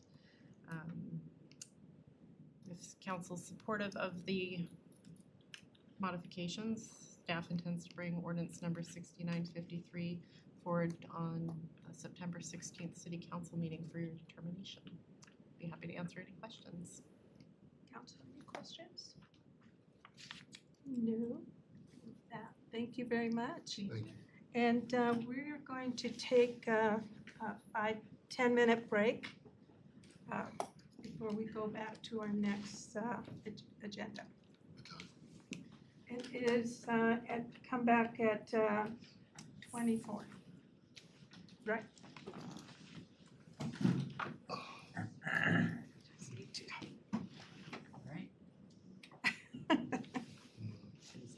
Do you need to?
away now.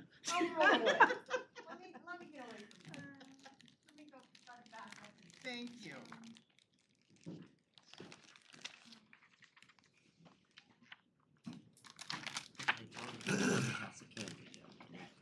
Candy will be We good. have one cup. I brought this special chair. It's not from me. Your head. Oh. That is not my job. You want some candy? Oh, no, I'm good. I got a steak in mind. I don't want to ruin my appetite. Stay away. I'm turning my computer off. Council member. All right, we're back to the next item on the agenda, and is for council discussion is resolution number 5782, providing by council member Amir, chair of the council rules and procedures ad hoc committee. Thank you. So council, I'm gonna kind of try to do a little bit of clarification is the email that I had sent out, and try and make sure that we're all on the same page and that everything is what we have understanding of, we can move forward with, and the parts that still need some collaboration. And so we are gonna go section by section, and the sections that need some additional clarification, we will go topic by topic within those sections. So first, again, no voting here, just a collaboration, just by general consensus, a nod of the head. Not that you're voting yes for the changes, but that you're comfortable with them, these changes moving forward for council action, which is at a future date. Section 1, authority. There is very minimal changes within this. It looks like we took out the word and added a comma. Do I have consensus that section 1 is okay as presented? Consensus there? Great. And so then section 2, and we did provide in the packet some track changes, or not, I'm sorry, not track changes, some council members suggested edits. And track in section 2, one of them was at a council meeting. Section 2 is one of the places that we have some proposed edits. And so we will come back to these sections when we are done with this part. But section 2.1, do we have consensus that section 2.1 is acceptable as submitted? Yes? Okay. Section 2.2. Do we have consensus that section 2.2 is acceptable as submitted?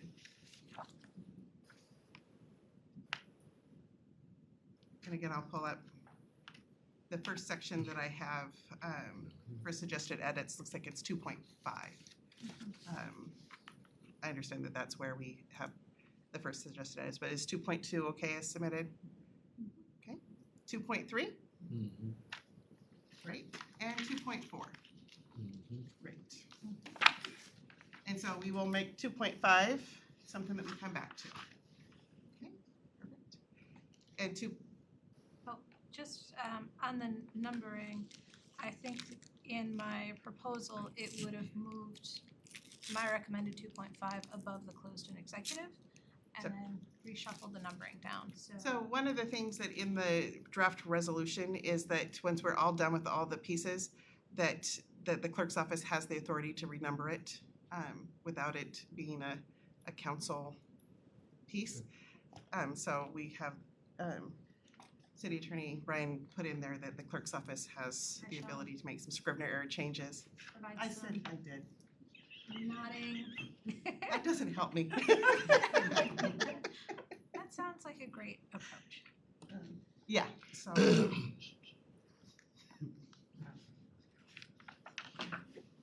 Yeah, but I saw her.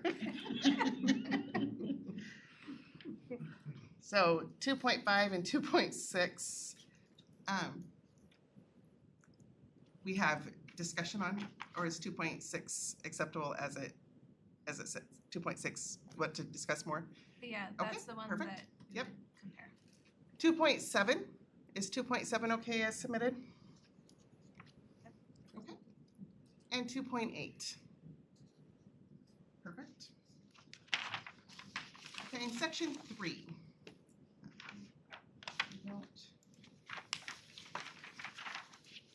I don't believe.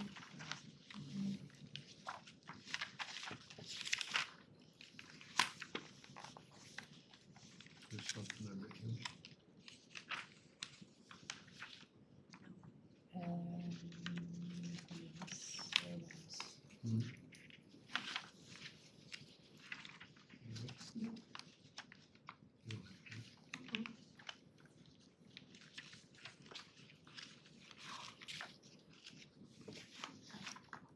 So is there something under M? I'm sorry. There was something under M in 3.1. Okay.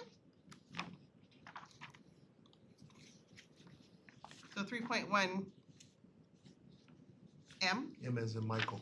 okay, 3.1 M. But the rest of 3.1 is okay? And 3.10. 3.1 O and M. O and M. Perfect. Okay.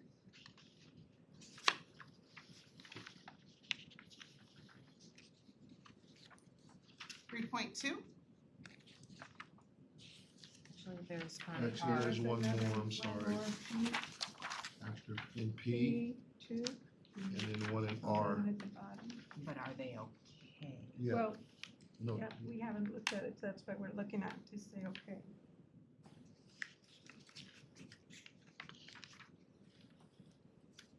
Sorry, 3.1 M O R P. and P. Okay, perfect. Thank you.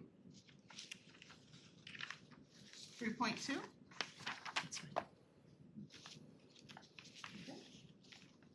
3.3.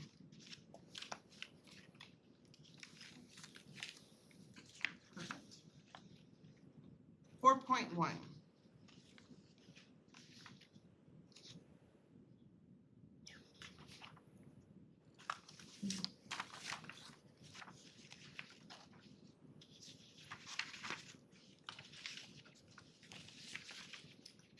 On that A, why did we take out the whole paragraph?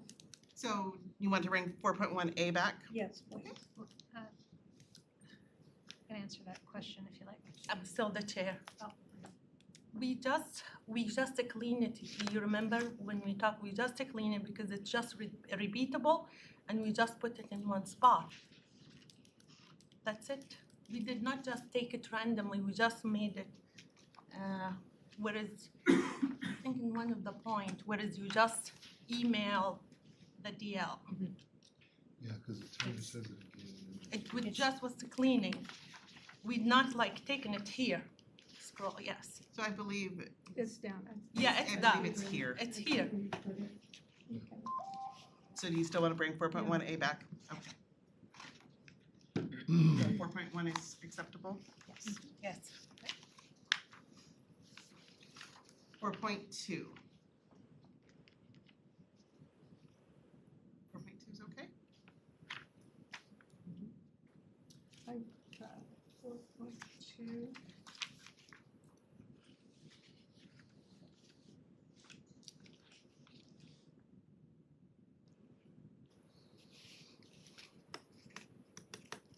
Is that the same reason why you crossed all that also, because it was repetitive?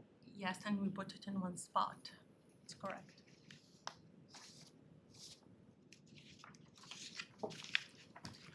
Okay, perfect.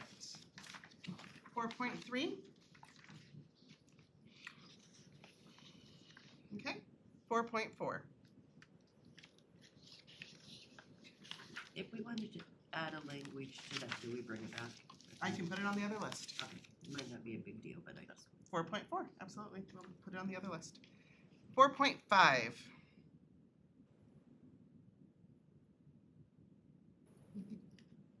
we all okay with 4.5?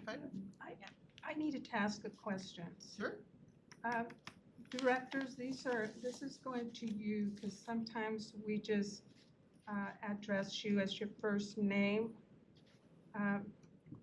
Would you like us to go with what the statement is here to direct you by your last name as well?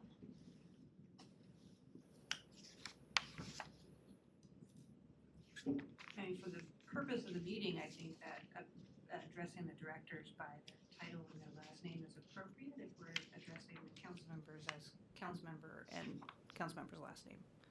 So I think it's even and appropriate treatment of council and staff.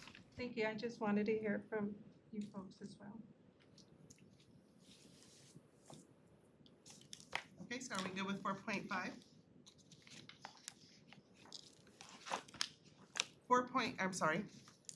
5.1.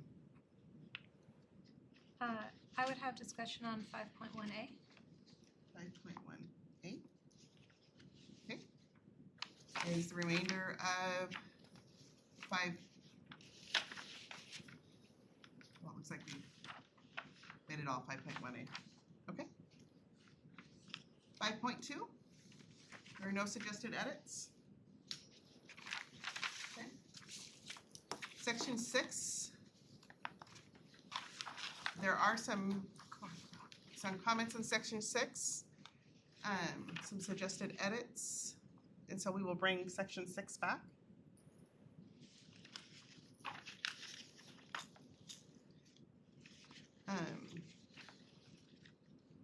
Yeah. Are we comfortable with 6.1 through 6.5 as it sits? And then just 6.6 is the place that we have questions? 6.1 through 6.6.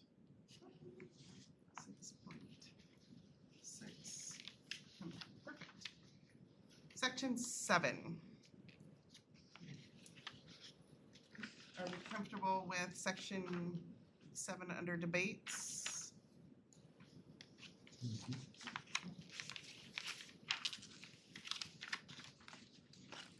Okay.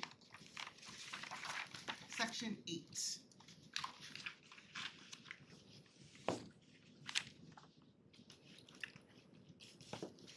Okay. We okay with section 8?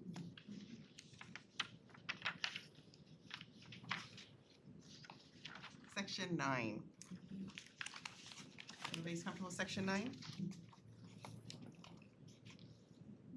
Section 10.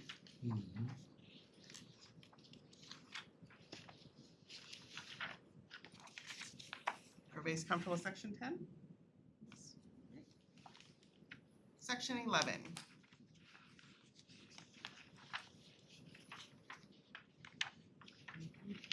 Everybody's comfortable with section 11? Section 12, Deputy Mayor. I understand that there is a significant amount of questions in some of this section, so let's go section by section here for Deputy Mayor. 12.1, are we comfortable with 12.1 as submitted? Or do we want to bring that back for future discussion? Bring that back. Okay. 12.1.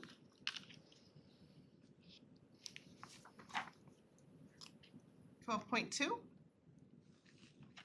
We need to bring that 12.2 back for future discussion.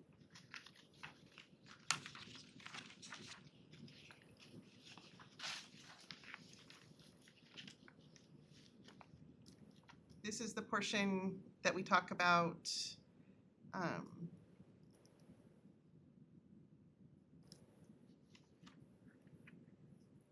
the ex officio members and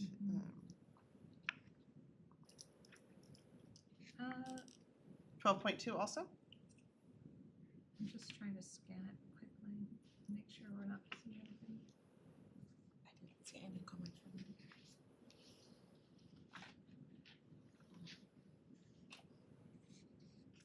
them. Bring that back for discussion. Mayor and council relations, under item B, I do not see any proposed changes. Are we all comfortable with bringing back the very minor it looks like we made department capitalized. And then so B is okay, so 12.2 B, C. Other duties of the deputy mayor, I believe that this is one of the items that you guys wanted to bring back for future discussion. So 12.2 D. Okay. 13. So 13.1, I believe you guys are comfortable with 13.1 as it sets. 13.2. I thought I saw one of the comments someone wrote, submit to question. So that's We haven't further got to on. that one yet. Okay, it's down one of further. these. Yep. It's in the 13. Down further. Okay. And so 13.3, are you guys comfortable with 13.3 as submitted? I would like to bring that back because there was from 3 to 24 that was all added in, and I feel like we need to discuss that. Okay, perfect. We'll just, I did want to point out one of the items, just as a clarification. You guys spent a lot of time on this in the last meeting.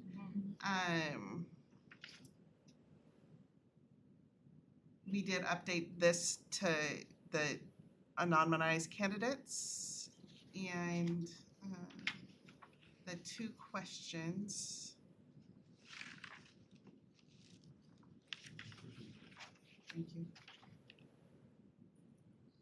And 13.5, this is what we believe that you guys were asking for, and so we did update that language for you. But we can we'll bring the whole thing back when you guys are ready for additional discussion. Section 14, council staffing. Are we comfortable with 14 as it sets? 15, council relations with staff. Are you comfortable with that? Okay.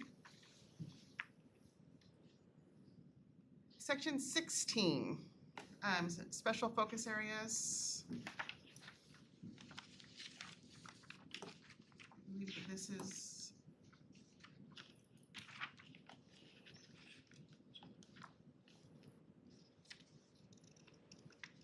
one of the items that I would like to, that's not on here, and it hasn't been presented to you, it doesn't need to be decided, is that for your special focus areas, agendas, we have a new agenda management software that we're rolling out in a few months. The current system is being orphaned. And so we have the ability to adjust the template.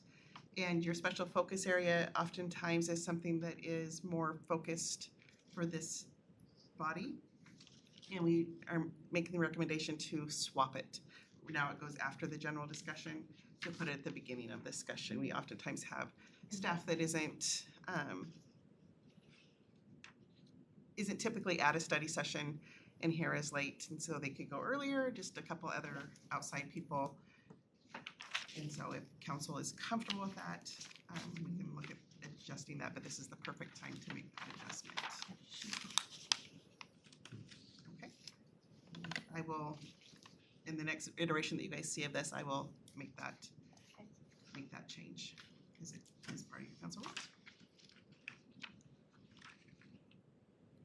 So the rest of the meeting times and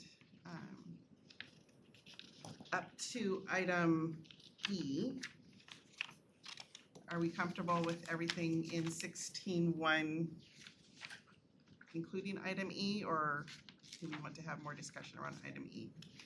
More discussion. Okay, 16, all okay except for E? So it's 16.1. And 16.2, this is where we wanted more discussion for the entire section. Is that accurate? 16.2. 16.2? Except for 16.2A.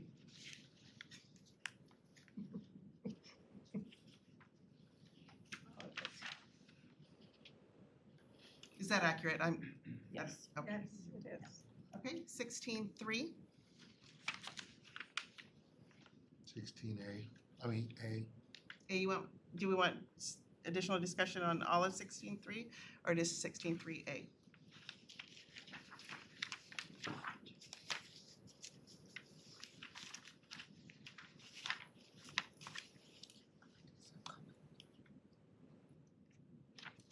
It wouldn't hurt to go over A, B, and C. Okay, so all right.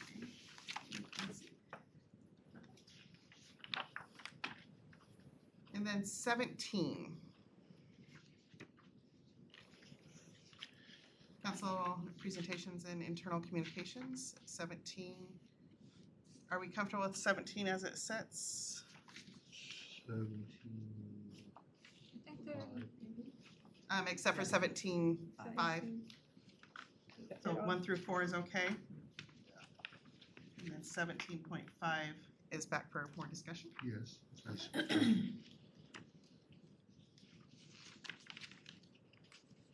17.6. We're okay with 17.6 as it sits and 17.7? There's no edits to 17.7. Okay. 18. It's just a little bit of cleanup in terms of punctuation all the way down to 18.4. There was a question on the type of reporting, so I know that 18.4 would, but 18.1 through 3 is okay? Yes. Perfect. 19 is, there's no suggested edits. 20, no suggested edits. And that's it. Okay. So the first item that we have on here that you guys had questions on, those suggested edits, was section 2. And so, council, at this point, it is my hope to be able to, Councilmember Amir will facilitate the discussion. I will ask if I believe that we have consensus of a majority of the council to get consensus of that. And so if I ask you to let me make sure that I got your ideas right, I'll work with the attorneys through it before it comes back to you again to sometimes wordsmith it to make it fit what you guys had indicated. But if we believe that I have a consensus of the full majority of the council, not the full council, the majority of the council, then we can move on, okay? And so with that, you guys have in the packet I gave you is the council members' suggested edits. I had 3 council members provide me suggested edits. And then, Acting Deputy Mayor Trout Manuel provided a couple edits this morning, mostly just to look at these pieces that weren't part of the packets that we had pre-created. But the first section that you guys asked to look at is section 2.7. Get to that for you so everybody can be on the same page. 2.656. So, Councilmember Amir, I am ready to take notes. Can you open, I think, yes. What would you like me to open? Can you open the Kate file? Because it has her name. Okay? Go ahead. Go ahead, explain to us, yeah. So with this recommendation, there's 2 parts that I would have us consider for expanding section 2 in our definition of council meetings. The first one, if we'll keep the focus on that one, would be adding a section 2.5 or other number to sort of put more structure and framework around how we handle our council retreats. That's not something that is currently handled within our rules and procedures. And so the idea here is that we'd be providing the framework So that way, as a legislative body, we can build our plans for the city, provide better advanced planning for ourselves, and as we work with the mayor and staff. So in this space, you'll see under C, the proposal, I did go ahead and rework language for this. If we can maybe read through it once, we can read it aloud or we can read it independently, but it provides kind of the basics to say, we would like to hold a retreat in the first quarter of the year as part of setting the retreat agenda and work plan. The work plan of council retreats may include, so it gives us flexibility, but not be limited to annual review of the previous year's legislative goals, public input on city goals, discussion of priorities, review of forward year schedule for council, setting travel budgets, and discussion of committee assignments. The agenda may allow time for each council member to present to the body. So really trying to give us an opportunity to do our own sort of internal work and planning as we get ready for each year. With those outcomes, city staff should be prepared to present to council post-retreat department work plans to support legislative goals and priorities, key metrics to measure progress, and when applicable, department budgets for approved work plans and priorities. So really looking to align with those things that we already have as part of what the city produces. And that language came, you'll note, I think at the end of the section, there's some references. And so the language on that, I had borrowed, frankly, most of it from one of our neighboring cities who has it structured like that. Pre and post retreat, we may choose to conduct a follow-up retreat later in the year to monitor progress and adjust goals and priorities as needed. So again, not saying we have to do it, but we can consider it. And then we may also consider to do a pre-retreat to establish the agenda, work plan, and format and logistics as needed when planning it. For facilitation, this again was borrowed from one of our neighboring cities and how they handled it. And so the retreat may be facilitated either by the deputy mayor or interim deputy mayor, a member of staff, or a professional meeting facilitator who's not a member of council or staff. So that would be something that we would determine on an annual basis as we would see fit. And then the location, structuring that to have it take place within city limits, because if we wanted to have any actions out of these as sort of a type of special meeting, you have to be within the city limits to be able to have any type of formal motion or action. So again, the structure for this came primarily from looking at those reference documents for other rules and procedures that are out there. I'm open to feedback and suggestions, but it sounded like we needed some more structure to this, so I made these updates from our last session to this one. Thank you. I'm gonna go ahead. I just have a couple clarifications. Are you talking about council having just a thing with council and then later having the leadership thing with council and directors? So are you talking about two different things? At this point, this is simply structure to say that council will have a retreat to go through the things that we need to do as a body. And so if we wanted to choose to align that with the leadership retreat, I think we could consider that. But this puts the ball in our court for doing that management. Okay, and then the other question I had, the last one about having it in Auburn. Mhm. Would we do a motion there? Wouldn't we wait till our council meeting to do that? Because the question came up last year that how hard it is not to get interrupted if you're staying right put, because staff will still get a hold of you. You know what I'm saying? So the discussion was to have something out of town. Mm-hmm. So I wouldn't see where we would do a motion there. We would just bring that back to a council meeting, so it's a study session. We could. I had it in there to have it local for two reasons. It's okay, yes. Sorry, I'm being informal. Thank you. So I think what she is indicating is that you're addressing the whole body, not each other. Mm-hmm. And so bring it back to the chair. Thank you. So let's go started with one. First, I want to hear from the mayor before we go move, like from the experience and thought. If you would share your thought with us. The only one that I will tell you is going to be difficult is to require it be held in the first quarter of each year, because there are so many things that are going on already in that first quarter. That's why when we talked about it a couple of weeks ago, we talked about being in the first or second quarter of each calendar year, just to be able to align schedules, because it is nothing short of a miracle when either Tammy or Melissa are able to coordinate calendars for all council members and directors. Okay. And myself. Thank you. That's good input about it. Any other comment from the council before we move to the second one? I would be comfortable modifying that to second quarter if we felt that was better timed with the activities of the city.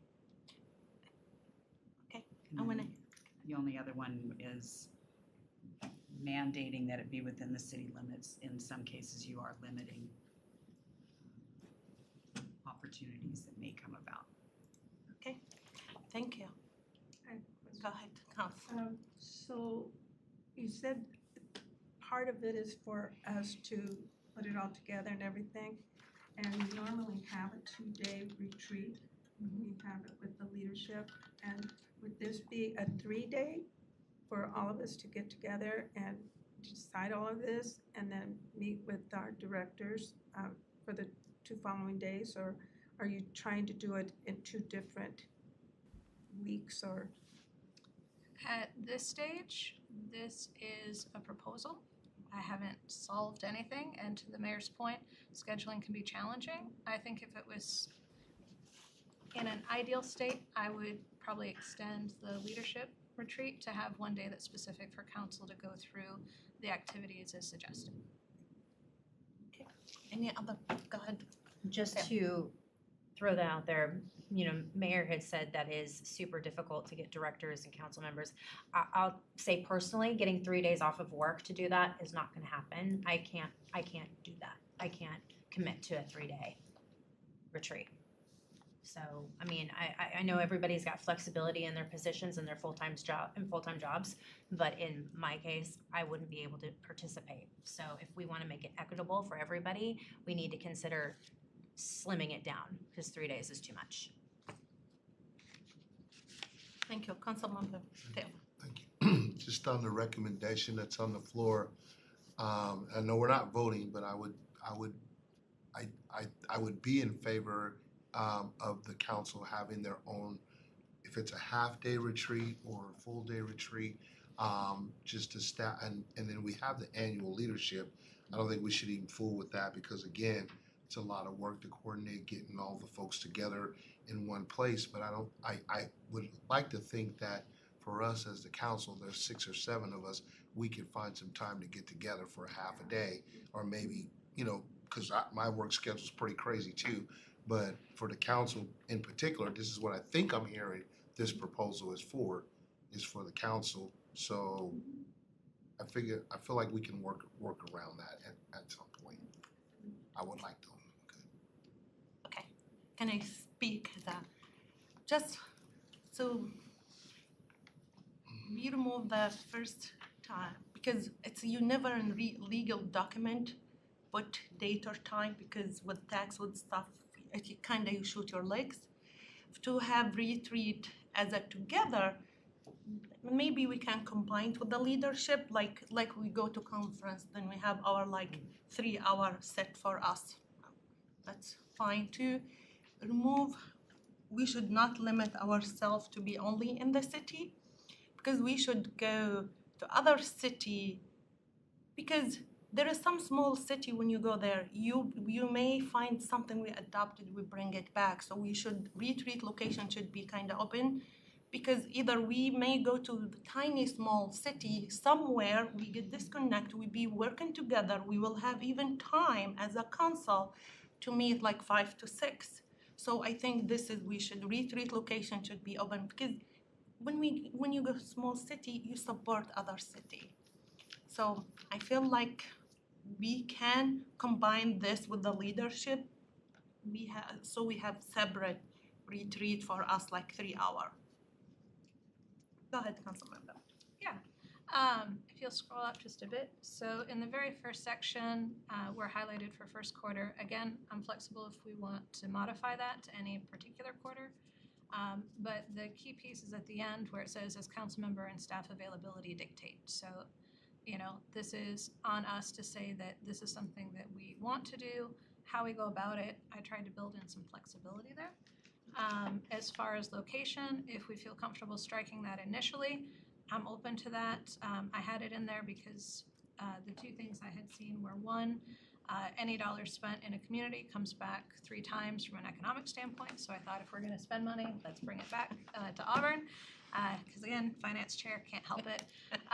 And then also from keeping the door open, if we wanted to have any motions or take any actions, we would need to be in city limits to do that. But if we want to just bring it back to another session, that works too. So council, I am hearing that I have consensus for section 2.5 for first or second quarter. Or we maybe don't time it. Believe me, it's hard to, but during the year at least, or at the beginning of 3/6, do we really need to have a time? Because we were yearly. yeah, I would just modify it to second quarter, and then we can be flexible within that. Okay. Go ahead. Here's my suggestions after listening to everybody, but I can just give you my suggestions. So I think that we should do a 1-day retreat because 3 hours is not going to be enough. I said we combine it with it, like when we have the 3 days. Let me finish. So we do a 1-day retreat. We do that separate from the leadership thing, and then we can do the leadership retreat, and that way we'll be ready for it, and that way nobody has to take off work 3 days in a row. Go ahead, Councilman. I was just going to suggest that since Councilwoman Taylor suggested that, I agree with you, there's no way that I would probably either be able to take off 3 days off from work, but having it on a Saturday and having it all day, because we are going to need more than 3 or 4 hours with everything that we are going to have to plan for a retreat. And then we meet probably on another time when the directors and everybody can meet with us a following weekend or Friday and Saturday. Whenever the city's Or whenever the city has it. Can I ask a question and Mayor help me? I think we need staff. We Is do that need correct? staff, Yes, and we need the Saturdays- staff. Saturdays are not always going to be conducive to having, even for your council retreat, not even discussing any leadership that we plan. But you are going to definitely have a city clerk, and you have to have some other staff. Or not, but you've got to have. Oh, we look No, into the I'm sheet. just like, I'm just saying, it's dependent upon workloads, right? Right. I mean, to be fair, you may schedule a council retreat and the directors aren't available, so they won't be there. I was just thinking of the work, our council, all of them that work, to take 3 days off is kind of hard to ask of you. So I was just thinking of 1-day retreat for council. That's why I thought as a starter, let's combine it with the leadership retreat. Then we have our time. Go ahead. I think we may be getting a little eager for how we choose to do it, right? So the section itself, from a timing standpoint, we can pick a quarter that we feel is appropriate for it. I like at least putting the quarter in so we know and future councils know, okay, we need to put this, get planning for it.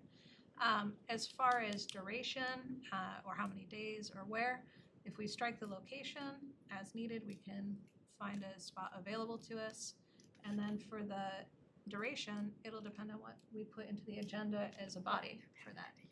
And so as a body, if we decide we only need 3 hours one year or a full day another year, or if we want to schedule it to line up with leadership, I think we can do that. And because we're going to have a dynamic governing body, some years we may have council members who say, yeah, let's do 3 days in a row. And other years we may have more difficulties because of people who are working full time. So I don't think it, as structured, says that we have to do it one way or another just yet. But what it does is it puts it on our forward plan and gives us room to be dynamic with it.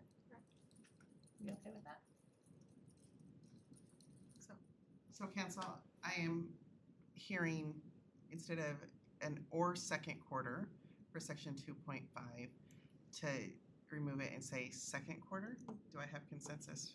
I would say first or second. First or second, that's fine. Sure. Do I have I see. Yes, yes. Yes, you do. Oh, I'm nodding. oh, wow, it's in life. Okay, thank you. Stand up. And then Remove the location, I Okay. think. So section 2.5, I have consensus that we want this added to the proposed section. Section 2.51, I have that consensus, we want that added to the proposed 2.52, Oops. 2.53. Wait, what? First, I just feel I need to make a comment on 2.52. Although it can be left in unchanged, I believe we need to recognize that 2.5.2 is aspirational, as city staff cannot be directed by the council. That would come from the executive branch. Just so that everyone knows. I think the only exception to that is if we vote as a body to request things be performed. So if we pass resolution or ordinance legislatively to affect programs or to do certain things, then that would. So on that note, yes, council has the ability to approve programs. The mayor still has to direct the staff on how to fulfill those things. So can we say? It can be left in as is, as long as everyone understands it's aspirational and not a mandate that the council could enforce. Could you just put it down at the bottom with consensus of the mayor?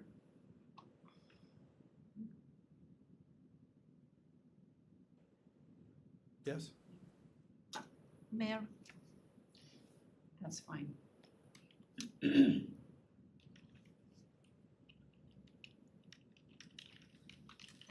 With coordination, yeah, with the mayor, like we need to word it. Yeah. Okay, so as amended, section 2.5, and if, Mayor, if you have some other language that you think would work better for you with that, let me know, we can work on that for the next iteration. And can we change the wording? City staff should be always prepared to present. It's the language. It's kinda. So you want me to work on this language? Yes, it's kinda we're forcing. We usually, I feel like language need. We okay with it, but language. Same should be- idea, but Thank different you. language, okay? Thank you. Look at that. 2.53, everybody's comfortable with that? 2.54. And that, so then retreat location, just remove 2.55? Yes? Yes. Where's our strike through? I don't know. That's fun. That works for me. Okay. Make it angry red or something.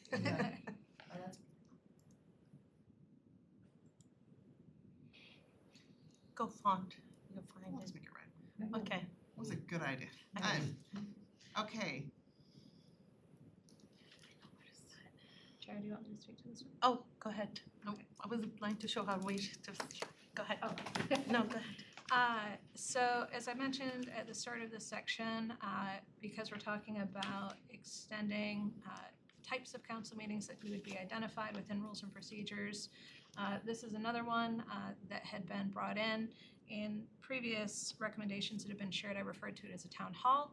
On looking at what our neighboring cities did, their language was referring to those as listening sessions more specifically. And so the city council would hold community listening sessions. The purpose of these meetings would be to provide a forum to hear from the community on a variety of topics. They may be held at various locations throughout the city.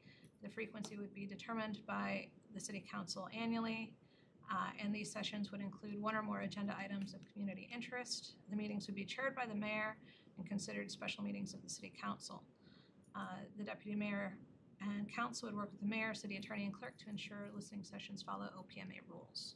So keeping, again, more of a flexibility. We had talked in previous years about having some type of council coffee or council, community conversations.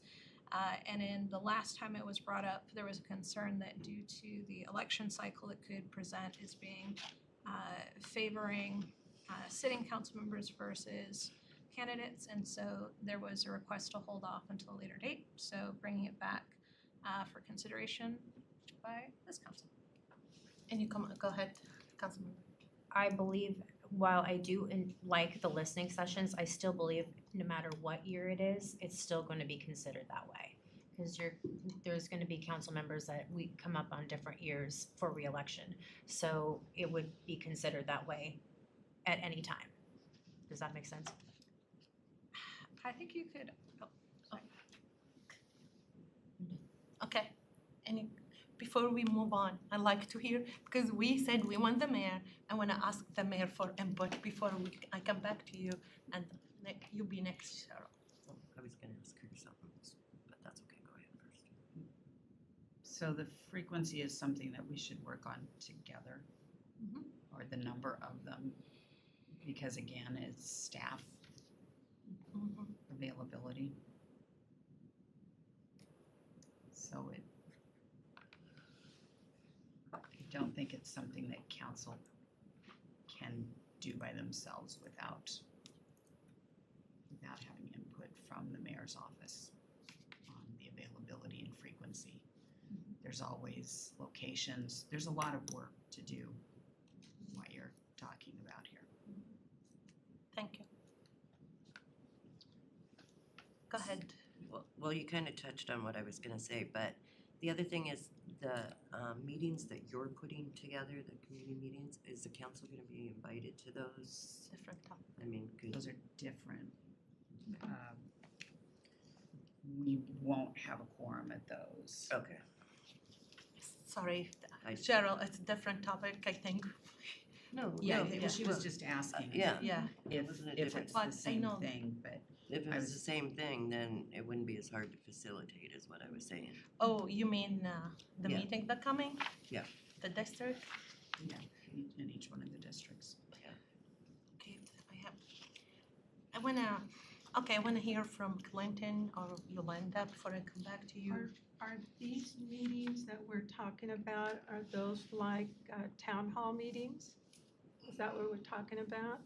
I thought that we could have those town hall meetings at different places individually. That's what I'm asking, is that what we're talking about here? That's what is being suggested here. She's just named them listening sessions over town hall sessions. It's just a language. Okay. Well, thank you for clearing that out. Clinton, Councilmember Taylor, any comment? Okay, I'll back to you, then I say my comment, go ahead. Sure. So I think the goal with this is when we're in our, when we're up on the dais, right? And when we have public comment, we've had over the years different occasions where we'll have large groups of people coming in speaking to specific topics, right? Safety, whether it's safety, whether it's homelessness, whether it's, just different issues that are out there. And so it can be challenging in that limited time frame where they can speak to us, but we don't have any opportunity to let it get deeper or to give them more time to share what they want to convey to us. And so the idea is really, these would be kind of as the need arises, not something that we necessarily have to do, but if we have a big group that comes in and says, we're really concerned about this, I would like as a body for us to be able to say, all right, let's get a meeting together, let's work with mayor and staff and make sure that we're prepared for it to give room for those voices to come and communicate with us. So as far as the frequency, I'm game for modifying that. Again, this is more about putting the meeting type in there so that way when we have an occasion to use it, it's more available to us. Make sure that there's not a quorum. Well, or to follow the rules if there is. Okay, So I have two things about, my opinion, I want to talk. First of all, I know we agree to talk to the community, which fine. But I know the state, because it go campaign, usually the people who run it representative, they get limit because it's kind of, if I think of it, if I'm council, I'm going to a public event, kind of, I'm taking more advantage than the second candidate, which I know that's, so maybe if we want to do it, we want to put, if he be running, I think, and I'm asking the attorney, I think in the state representative, they usually, when they, the year of their election, they have limited interact. So you're gonna hate this answer, but I'm not allowed to advise individual council members on how they should run their campaign. Oh, no, I mean, usually any representative, the year of their campaign, they freeze them for many stuff. I can't. Okay, Mayor. that's okay. Oh, Mayor will answer. Yes, there are limits set by state law as to when a legislator can campaign, and they cannot campaign during the legislative session. So they are forbidden from doing any campaigning during the legislative session. They can't do a thing until the day after session ends. And that's mean they cannot go even talk to the public, I think, because kind of go consider it, maybe. No campaigning, no fundraising. I don't mean campaigning, they consider it like when you go speak, but anyway, I'm going back to this.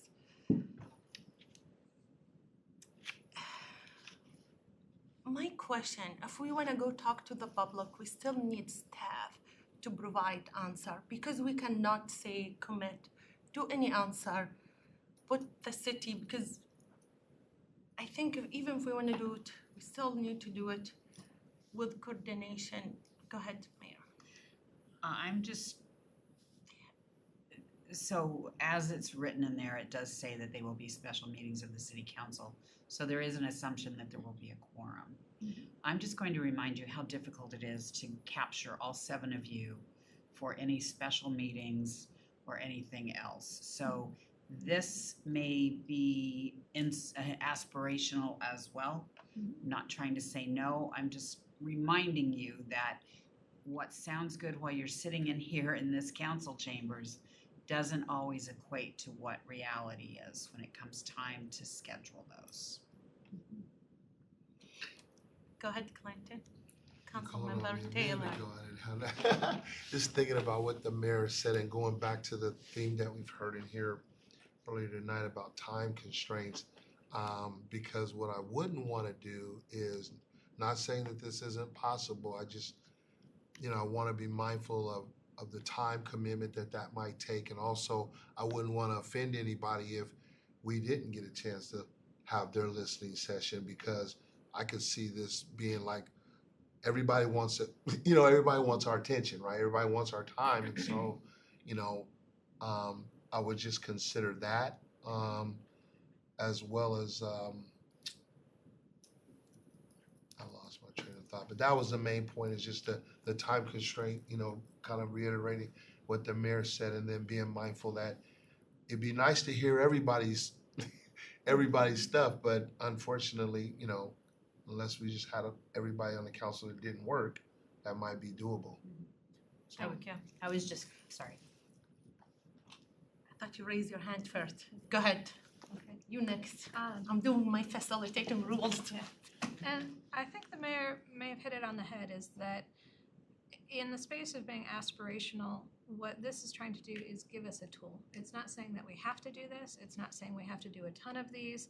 It's saying when there's something that comes up that we, as a body, feel that we need to respond to or be available to hear more on a given topic, that this is a tool that would be available to us. And so if we, either strike or modify the frequency of that, it's something that we can use it or we cannot use it, but it's there as an option. So again, do we have to have listening sessions for everybody? No, I don't think that we do, because we don't as a city today.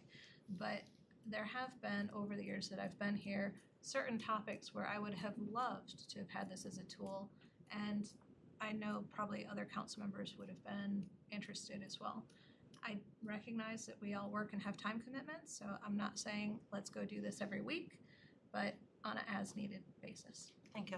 First, council member. Nope, I'm good. Mayor.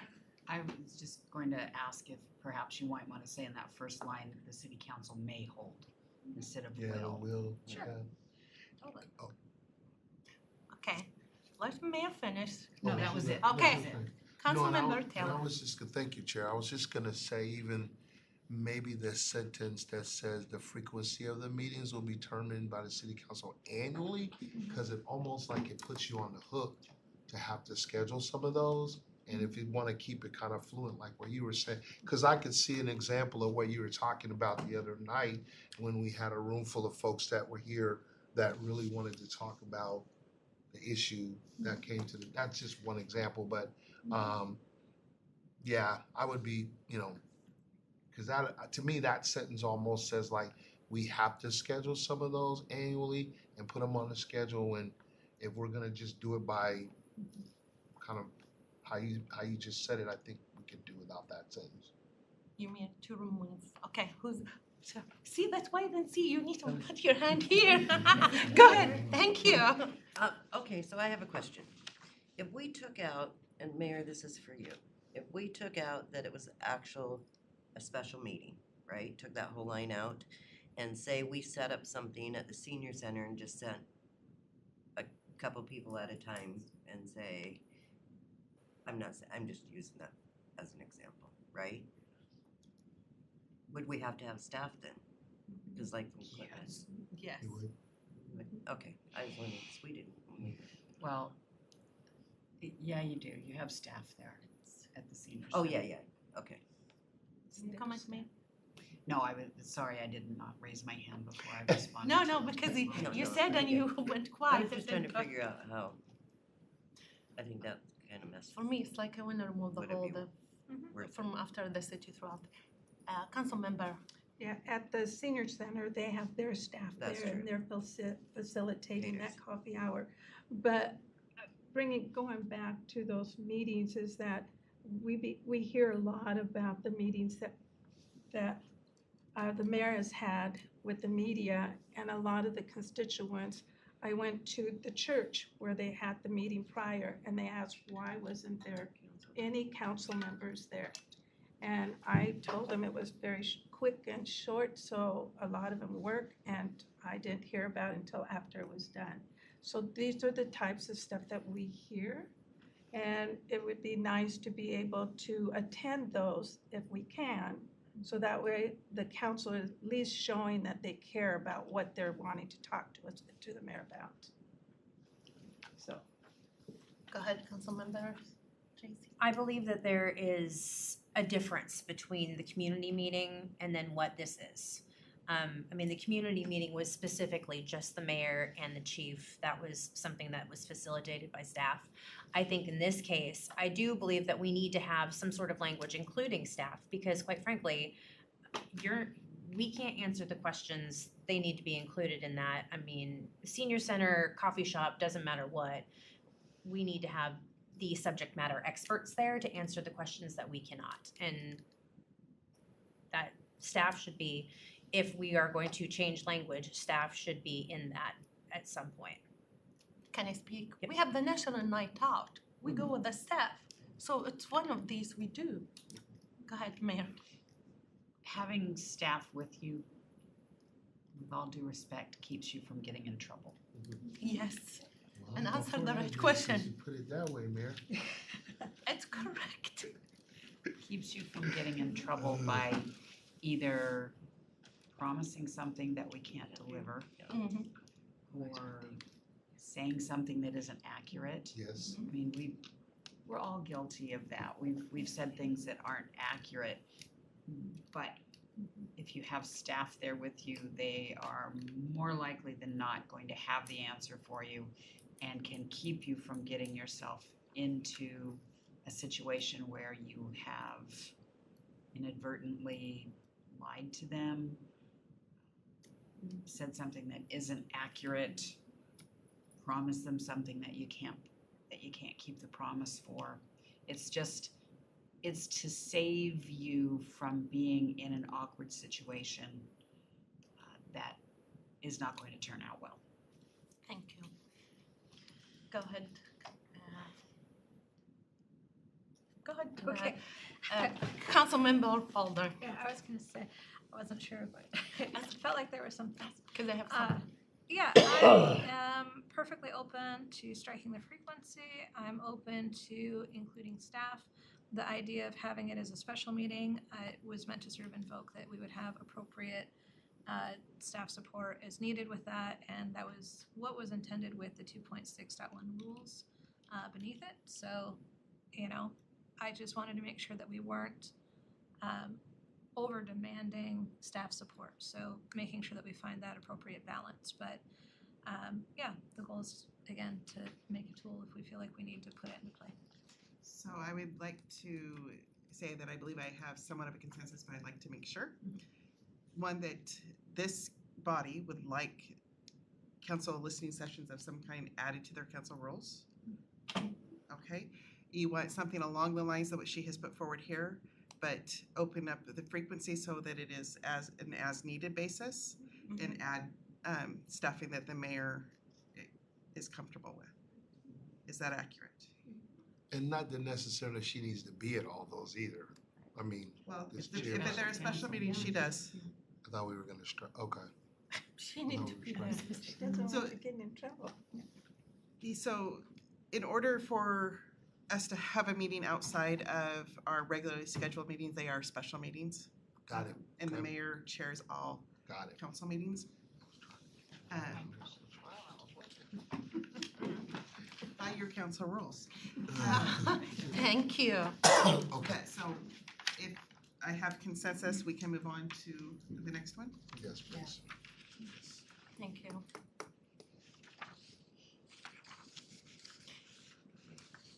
Really? Okay. I will speak last. Go ahead. Because Are we on? hold on. Let's We see. should be at 3, section 3. Yeah. Do we need to go back away from my recommendations to the Yeah, the main- other one. Sorry. Yeah, because like we want to finish because someone's like trying to read it. Council asked to talk about section 3, section M. Can you open the note for Consent agenda?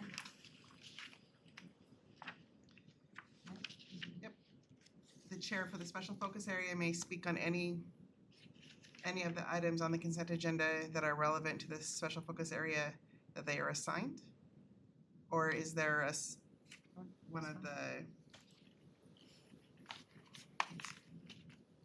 Oh, that was fine. so section, That's there were no suggested edits in section 3 that came before the council from the council members. Does somebody have something on M? Is that a miss? I have it circled too, but I don't I remember thought who Clinton- asked for that. Clinton. I just mentioned it because it was an add-on, so we were looking at this section and it wasn't brought up, so I don't have anything to say specifically on it. We can keep. So we're okay with M? Yeah, I'm good. Okay. O? Thank you. Yeah, that was up for discussion. O is up for discussion? It's on the. Yeah, we mark it. I don't know who said add O. I think maybe what the council members were saying when we were very first starting this is there were edits to this Okay. section. And if there are no concerns with the edit that is in section O, then we can move on. Hold on. Go ahead. So my concern on O is how it's currently structured. So I agree that it should definitely be encouraged, and that as a council member and council body, that we should work with the mayor and deputy mayor or interim deputy mayor to provide any topics for new business. I think where we get into challenges is making it a requirement. And I guess I'm just not comfortable with the required language, because with that stipulation of the 48 hours, it can get really short for a turnaround between, everything getting into the clerk's office on Wednesday, getting out to us Thursday night. We get it in our hands and being able, again, as working professionals, to have a chance to try and catch either deputy mayor or mayor in that lead up to a council meeting on a Monday night, right? So I just find it to be a challenge. I also believe that council meetings are their council meetings. This is where we use new business to bring things forward, to have discussions. And so I think if we're going to have new business, I think it needs to continue to stay open for things to come forward in new business. If we had, for example, the group of people that came in and spoke to us and we said, hey, we hear this, and someone wanted to use new business to make a motion to consider a listening session, that would be a great opportunity to use that, but would not meet the requirement of a 48-hour lead time. So I see that there are a number of use cases where having it be a required doesn't line up with the reality of the timing and the sequence and kind of the work of council. I do support encouraged and highly support encouraged, but I just don't feel comfortable with required. Thank you. Councilmember Baldwin, I get what you're saying, but for me, I don't like the surprise factor. So having it required, so at least we know it's coming, so you have time to prepare for it. Yeah. Go ahead. That is my thought on that. Because I don't like to be surprised by anything at the last minute when you're on camera. And I will agree, thank you very much, Chair. I'll agree with Councilmember Rakes in the sense that I can do my due diligence and do some research, so I'm prepared instead of being surprised. Because you don't know what you're getting yourself into either with new business. So having that research or leeway time for research. But it's not to say new business will always be new business. You can present it at the next council meeting or the next study session, you know what I mean? There's no such urgency at that moment. Go ahead, So Councilmember. that's why do we have to say required? I agree with the encouragement. I had it circled and highlighted myself because I didn't like the required to be provided, so. Okay, so 2 no. Go ahead, Clinton. I will, okay, before, but let's ask the mayor her comment. I'm coming to you after. I'm staying out of this one. Okay, you're staying out. I will tell you that it's not cool to be surprised on the dais. Mm-hmm. And that's happened, and it's not cool. I'll speak after Clinton. Go ahead, Clinton. Which vote you go? We're not voting. I know, I'm kidding. Like, it's which party, I'm not saying. So for my prepare, I do not like to be surprised. I love to be prepared. I like to get notes. So if I want to bring someone, they can answer. It's good. And again, this will not by vote. We can sit together suddenly, randomly. Person can raise their hand, said, I have a new business. Then you bring it. By vote, we can still bring it up. But that doesn't mean if we put it. It's but required for the mayor, for the deputy mayor, for the person who run the meeting. That's me. Okay, go ahead. So if it's required, does that mean people cannot use new business in a meeting to bring things forward as elected council members? If we do the language shift, legally, can we not bring things forward if it has not been provided 48 hours in advance? And 48 business hours, which takes us back to the Thursday night before council?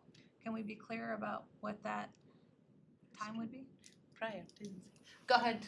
Okay, so RCW 4230.077, the agendas of regular meetings. Public agencies with governing bodies must make the agenda of each regular meeting of the governing body available online no later than 24 hours in advance of the published start time of the meeting. You skip down a couple lines. Nothing in this section prohibits subsequent modifications to agendas nor invalidates any otherwise legal action taken at a meeting where the agenda was not posted in accordance with this section. Okay. So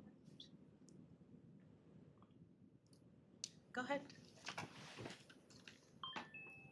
So where would that put us as far as a requirement? So switching from encouraged to required. These are council rules.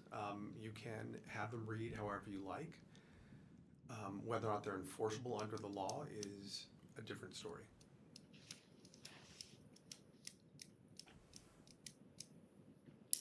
So they're still looking at you. I'm looking to you. I thought you were raising your hand. I always like encouraged better than required in a lot of language in documents, so, I would probably be leaning, we're not voting, but I like encouraged myself. Or prefer. And keep in mind, if you were to change the agenda at a regularly scheduled meeting, that would require a motion. So if someone wanted to bring up new business, they could make that motion. That would then require a second, a discussion, and then a vote to modify the agenda. There you go. So I am not hearing consensus on this item. I'm hearing it is split amongst the members. And so at this time,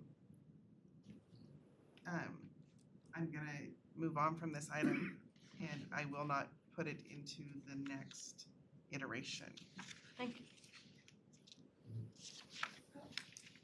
But Go ahead. So it will stay encouraged Right, and it will but not move to would required. you add interim deputy mayor on there, because that's not in there, it just says deputy mayor. That is, there, we So can it doesn't discuss matter. that, No, well, it but it is not on the floor for discussion at this time. Sure. I mean, you can bring It that was forward. just that she mentioned it when she read it, and it wasn't on there, and so. When we get to the deputy mayor and interim, we will look and we had everything, I think we That's corrected fine, it easy. I just But mentioned just it for because section Kathy said O, it. yeah, just for section O, that wasn't one of the suggested edits. Are we need to discuss No, that? Okay, I'm fine, I was just stating that because she read it that way, so.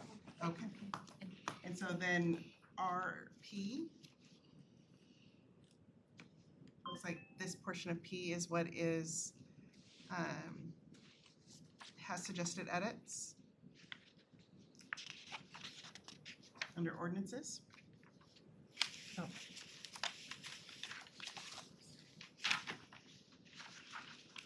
Is this another section where you were just stating that it was moving forward with some edits? Are we comfortable with P as presented? Yeah. Yes. And then R.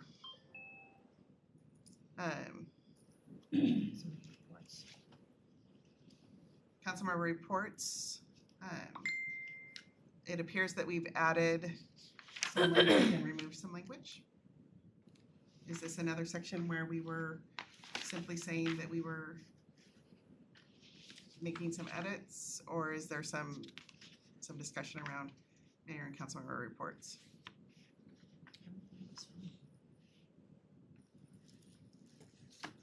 I think we took out, sorry. Go ahead. I believe we just took out the city-related activities. We just wanted to keep it at a federal, state, and regional city. We didn't have, I think the point was made last study session by Councilmember Taylor was that we're all council members, we're all going to the same things, so it's redundant if we continue to bring that up. Okay. So are we comfortable moving forward with the proposed edits of section R? 4.4 is the next section we have.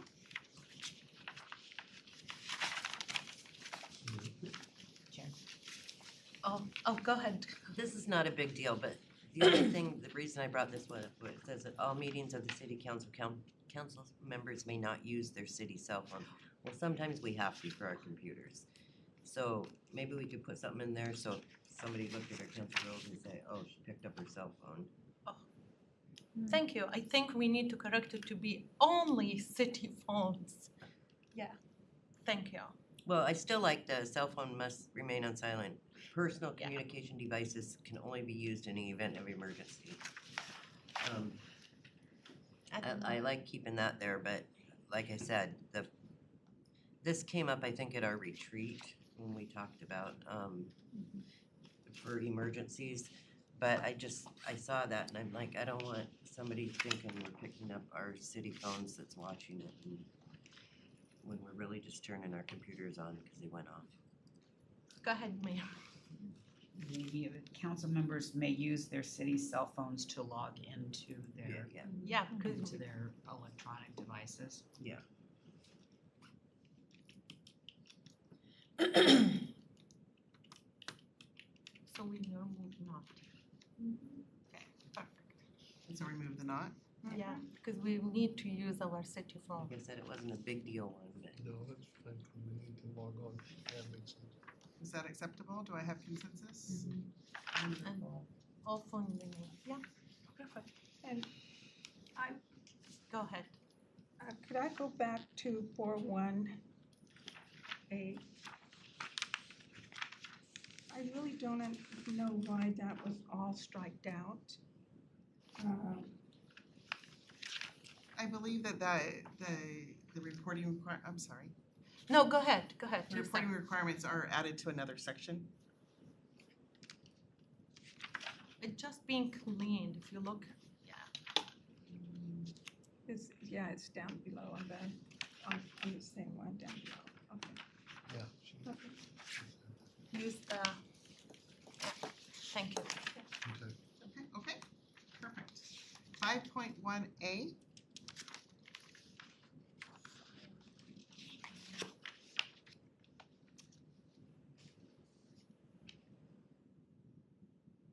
Sheriff?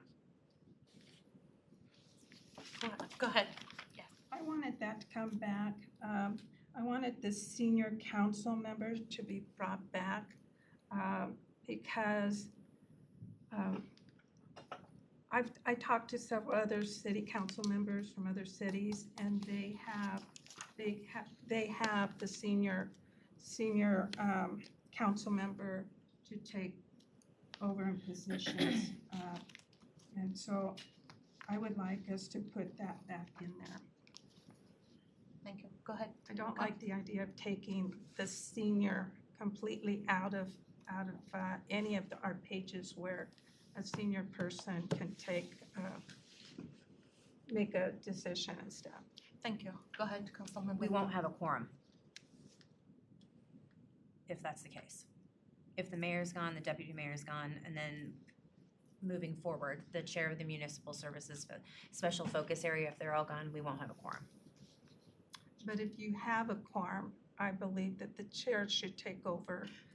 I apologize. Go ahead. Okay, who has another comment for me? There is, Well, Sean- go ahead. Sean was gonna say something. Oh, Sean, you're not, No? no. Okay. Go ahead, Walden.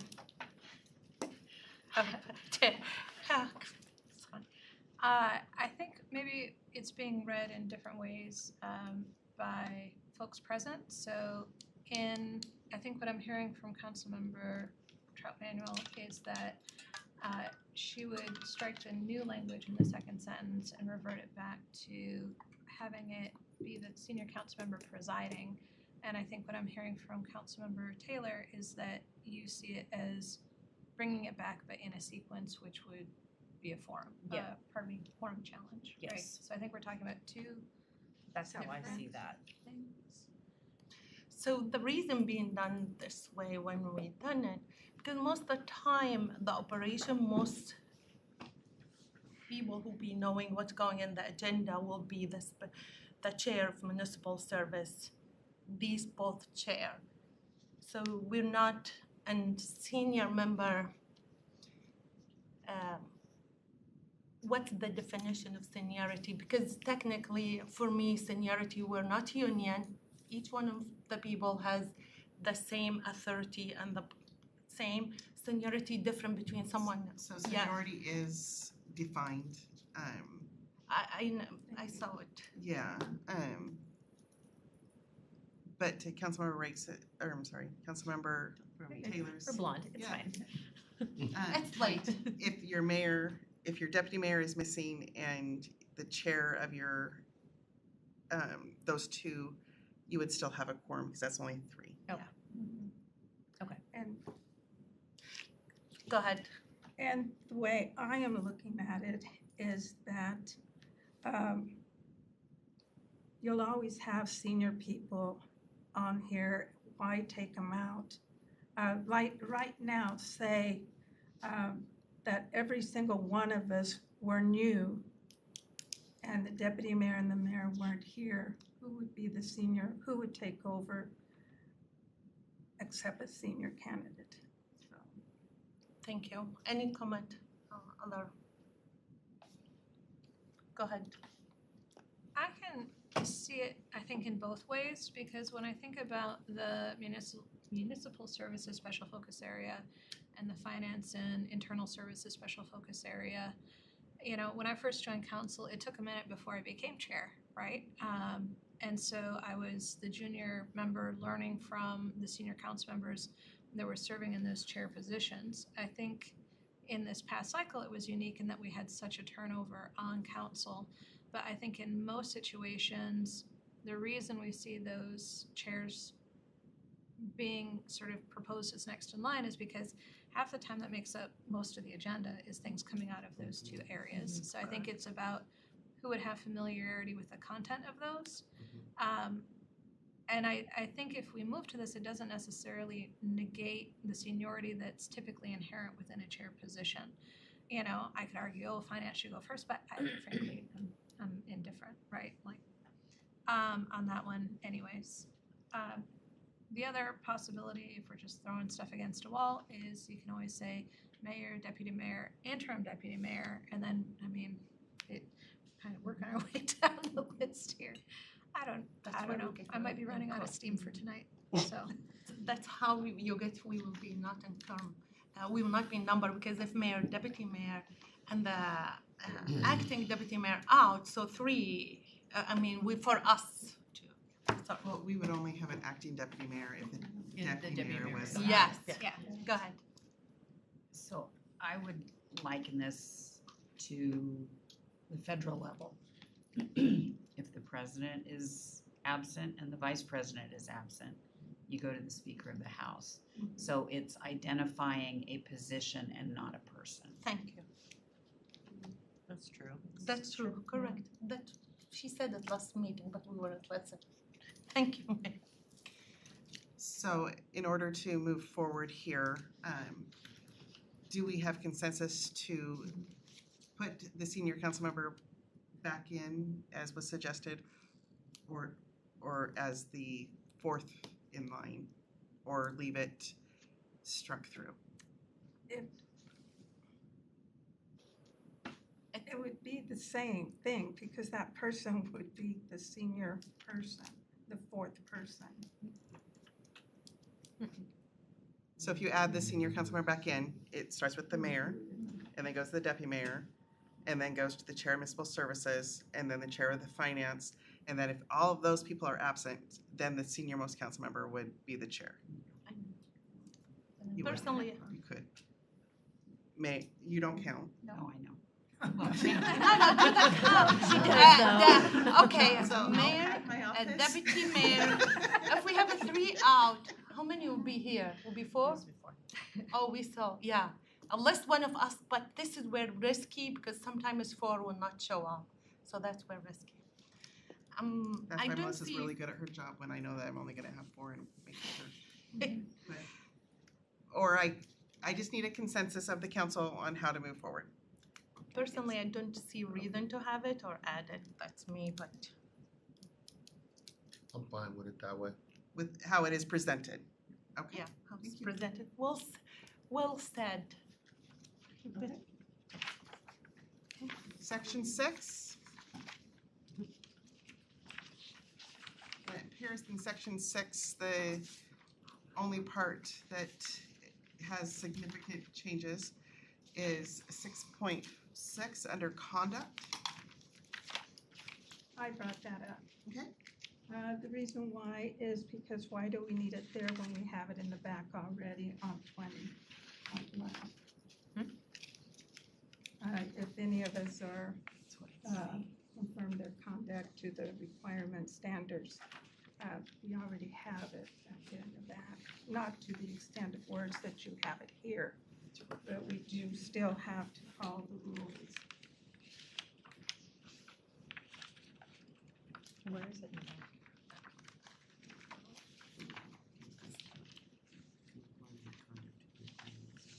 Enforcement of rules and procedure, 20.1, Where is it? the very last page, The very 32, last. your current But- council rules. Yeah.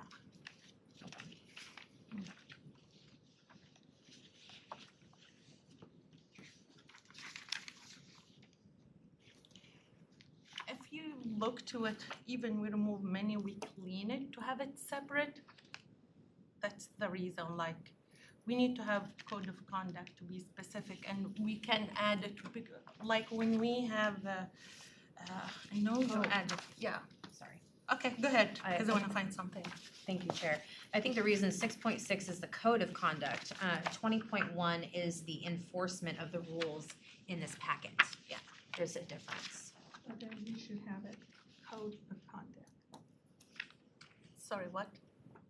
So her recommendation is that we add the word code. Oh, okay. Fine, Okay. thank you.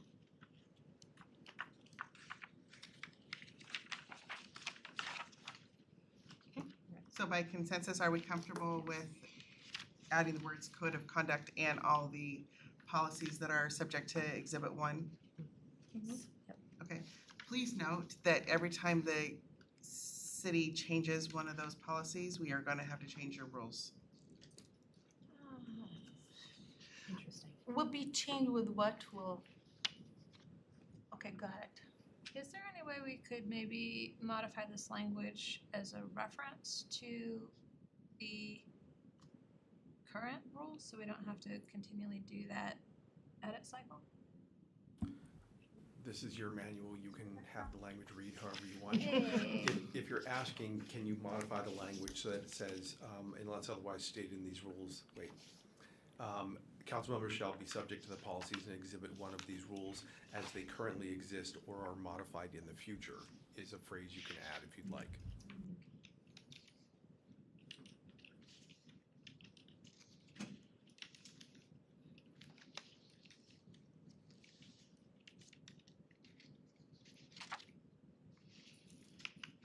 I think just in the future.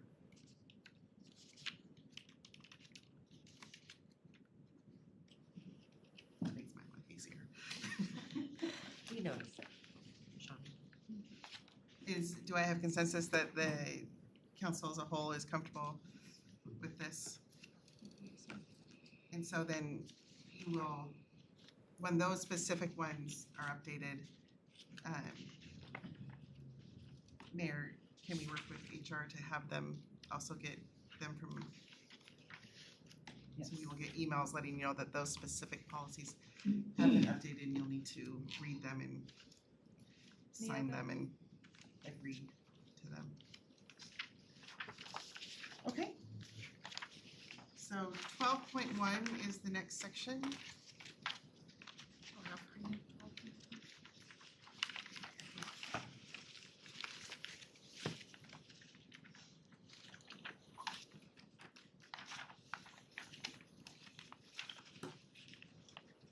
Go ahead. I think the only thing I saw in that, and the reason I put in there is, I still think that to leave the 1 year in there, just for experience. There's no way you're gonna know everything right away. Okay, Taylor. Chair, thank you. Cheryl, I believe the reason why we took out for the year because new council members are not gonna get voted in anyway. Does that make sense? Yeah. So like when they do the last meeting, we vote. So we've already done, like, new council members have done a year. Right. And so the newer council members that are coming in haven't done a year. I don't think it's necessary. And I don't think they're gonna get voted to be a deputy mayor anyway. Does that make sense? I get what you're saying. I just went back and I looked at all the years to 2013, and it's been that 1 year since then, and I'm like, why change it now? But that's just my opinion. Go ahead, Mayor. So just for a little bit of history, Please. there were a few council members who did not want the less tenured council members to be deputy mayor.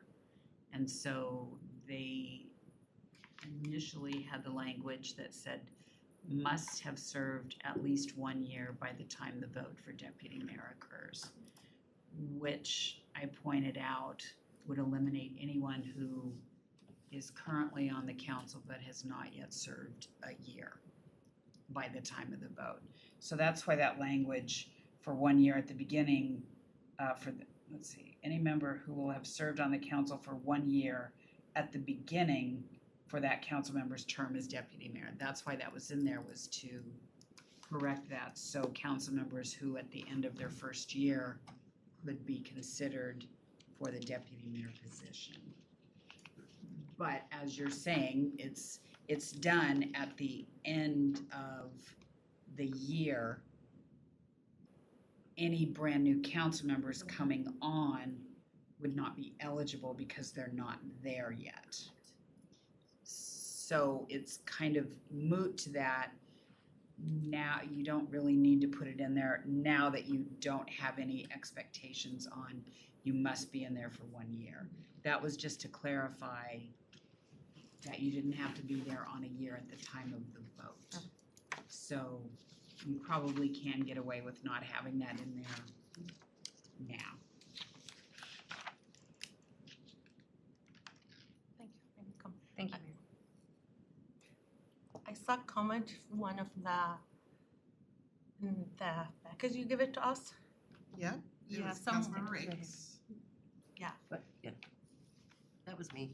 Oh, no, the other comment, like the deputy mayor should also have a municipal certificate from, yeah. Oh, yeah. Yeah, that's, okay. I did put that in there, Okay, just because thank I you. think it gave him. Okay, gives him just more. want to make sure that we read it, it's in our. Yeah, I didn't Okay, speak thank to you. that one though. Go ahead. Can I speak on that? And I have to agree with what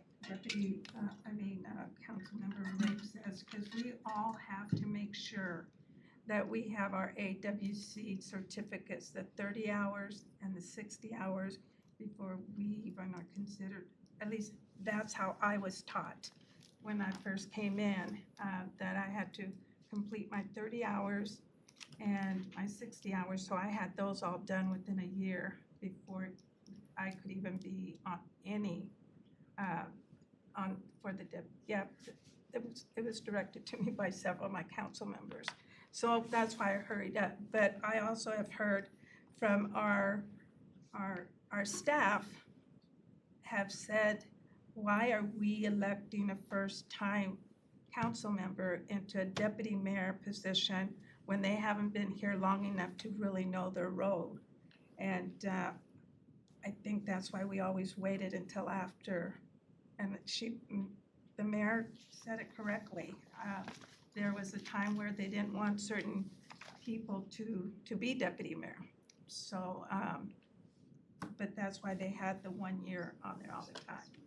Thank you. Any other comment? Go ahead. I will say, I was not told you have to have that.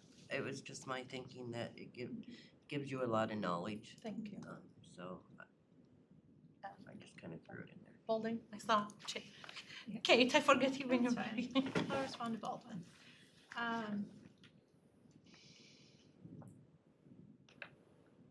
feel like I would like to think on this one some more. And my brain is also a little tapped out and my blood sugar is getting low and I'm starting to get a headache. Oh, because you didn't eat anything. Thank I you. don't think that's a healthy solution. I don't know if the goal, so checking in with you as chair, if your goal was to get through everything tonight, No. or if we're happy maybe with our progress, and I don't know if we could be at a stopping point to come back for more in another round. Okay, we get the sign. Thank you. I'm turning it back to you. So council, real quick. Go ahead. I will, is it council's direction to bring this back to the next study session? I will make the edits as suggested, and the only sections that I will bring forward, I will still have the other sections certainly available to you. If you would leave your packets that I provided you here, I will bring them back for you. Even though we've We've marked in them. Oh, go ahead and take them home then. Or you can bring them back, I did mark in mine. but I promise I'll bring it I back. was just thinking in terms of providing you the written materials again. Go ahead and bring those back. We'll bring it back to the next study session. In your packet will only be the sections that still have questions. And so I will not print the full count, and I will add in again the council members' suggested edits for the sections that we have not yet discussed. Thank you. Can I make one comment on that? I believe the next study session that you have, we have 2 comp plans coming for discussion to the council, so it's already gonna be a long meeting. So, just so you're aware, there's about 2 hours of that already. Okay, when's the next study session? So let me bring up my projected agenda for you, council, one moment. Yeah. Oh, you mean, you want us Oh, I to can't work see my- this one and finish it today? I That's what can't I'm see my hearing? drives. Yeah, Do we have, oh, I have an in and e, no. I don't have mine. prefer. One moment, please. You sent it out today, didn't you? No, because I hadn't heard back from the deputy mayor about canceling that one meeting. Oh. Let me look at, sorry, I can't see my drives from that. Yeah. Oh, no, that's okay. One moment. I sent it to her around 2:30.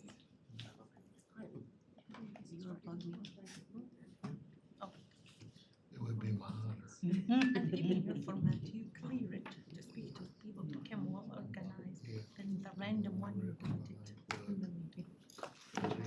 I'm busy going through all of this here and writing what I need to say to her, and then I looked at my email and I saw. Excuse me. Guys, wait, we may stay, we may extend it till 10 o'clock. No. I'm kidding, because that's what I'm hearing from. Honestly, no. I need this to be done because The next study session So the is next- the 9th, and The next study session on September 9th, we had talked about canceling. canceling. And so once I get a response back on that, because we have a budget workshop that day. Right. Oh, And thank so- you for the reminder. And I told you, thank you, it's my birthday, I can't do it. And so then the next study session that I anticipate that we will have It's the 23rd. is the 23rd, and we have 2 hours, like Ingrid said, of items on there already. And then September 30th is a 5th Monday, which we have I'm not gonna be here. another 80 minutes of items already scheduled on it. And then we go to October 14th. And when do we have to have this done by? We do not have to have this. Oh, okay. So if you would like me to bring it back to the September 30th or the October 23rd, it's just 5:30, 6:30, 7:30, and then 7:30 to 8:30, we can work on this. That's up to you. It's the council's meetings. How many more, We're almost to the finish line. yeah, We're almost to the finish, we're on the 12, and that's the majority. But So will I'm, take us- I'm happy to bring it back to the September 23rd. Ingrid was just making sure that council was aware that there is a heavy lift that night already. And so I would again ask that we do the special focus area items first and then this item after. Agreed. I appreciate everyone being open to continuing this in another session. And so I just want to say I appreciate the progress that we've had tonight. I appreciate the work of staff to get us organized and to help with this process. And I appreciate the chair keeping us in line and making sure everyone has a chance to chime in. So whenever we meet next, good stuff. So is it consensus of the council that we bring it back on 23rd? Correct. Okay, so now I'm done. Back to you. Can I ask a question? If we bring it back on the 23rd, can we do it like an hour before the study session? You want to have a special meeting? That would be up to the council and the mayor. We can have a special city council study session on the 23rd. It's to start an hour early, it has to be a special meeting. So then that would make it start at what time? That's a council choice. She suggested an hour beforehand, which would be 4:30. Oh, 4:30? Hold on. We have the municipal service Yeah. meeting. Yeah. We could start a half an hour early. It's council's meeting. It's not mine to dictate. I'm flexible. Maybe that won't work. Because I don't think we could do it in a half hour. Oh, yeah. No, I don't believe that we would get through. I think that it's gonna take the full time to get through the. Could you provide the next dates that you thought had good availability within the study sessions one more time? Sorry. Absolutely. September 9th is a no. Okay, thank you. And so then the next availability at a study session is the September 23rd. If the council wants to bring it forward at a council meeting for discussion, the mayor is obviously the chair of that meeting, and she can choose to have it in the same format or not. I'm looking at you, Mayor. On the 23rd? No, I was looking if you wanted to bring this forward during a council meeting for discussion, you could do that, or do you want to do the 23rd? The 23rd is the next available opportunity for a study session. Is that the one that has the double comp plan? It is Okay. What was the next one after that? September 30th. I'm sorry, September 30th. Is that a council meeting or is that a It's a study session. It's a It's study the fifth session. Monday. So What else was on the docket for the 30th? On the 30th, we have a 40-minute presentation from Public Works on the Comprehensive Safety Action Plan, a 10-minute presentation from Public Works on a draft ordinance for T-Mobile franchise agreement, a 30-minute presentation from Human Services on the Consolidated Annual Performance and Evaluation Report, the KEEPR. This sounds like I'm flexible. We can start like the Could we 23rd to have. 4:30? Could we start at 4:30 to There's 5:30? not a lot on that You have agenda. council members who are working. I have council members that can't be there at 4:30. And there's only 80 minutes on the agenda on the 30th. Only, I love that. Well, Yeah, so on the 23rd, I have, without the council rules of procedure, I have 2 hours and 5 minutes already scheduled. 2 hours and 5 minutes. Already scheduled on the 23rd. On the 30th, I have 80 minutes scheduled.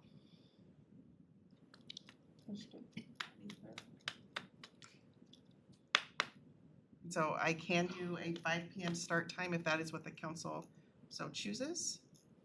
On the 30th? On any day. 23rd or the 3rd. On the 23rd. I'm flexible. On the 23rd, that gets half an hour earlier start. How does that do for the rest of you? I will have to get back to everybody on that one. So will the 30th work better for you? I don't technically get off work until 5 p.m. So I leave early. So I think between the two meetings, if we target the 30th and start at 5:30 per normal, we may be in a better footing. But how many hours do we have? 80 minutes versus 120. So you could do an hour on each meeting. Could do that. Yeah. And if we work in this rhythm, we be finished. I can bring it forward on the 23rd and have a 5:30 start time. And then that would make that 23rd meeting, and if the council agrees, we can set it up the same as we have this set up. If the council agrees to hold it to an hour-ish, and then, because I think at this point, everybody's brains are a little fuzzy. And then at the end of the 23rd, we can, if necessary, bring it back to the 30th. I'll put it on both projected agendas. I'm flexible. If you say flexible again. I think that, Right, I think that's a Right? good plan, to do Right. 60 It's and good 60. It's fine, I know. Are you okay with it? We wanna make sure. You're not okay? I am flexible. Hey, there's two. Alrighty, well, it sounds like the 23rd it is. I'm sorry, we have not yet adjourned the meeting. If there's no further questions or topics, we're adjourned. Thank you. Did you get a new gavel? They sent it to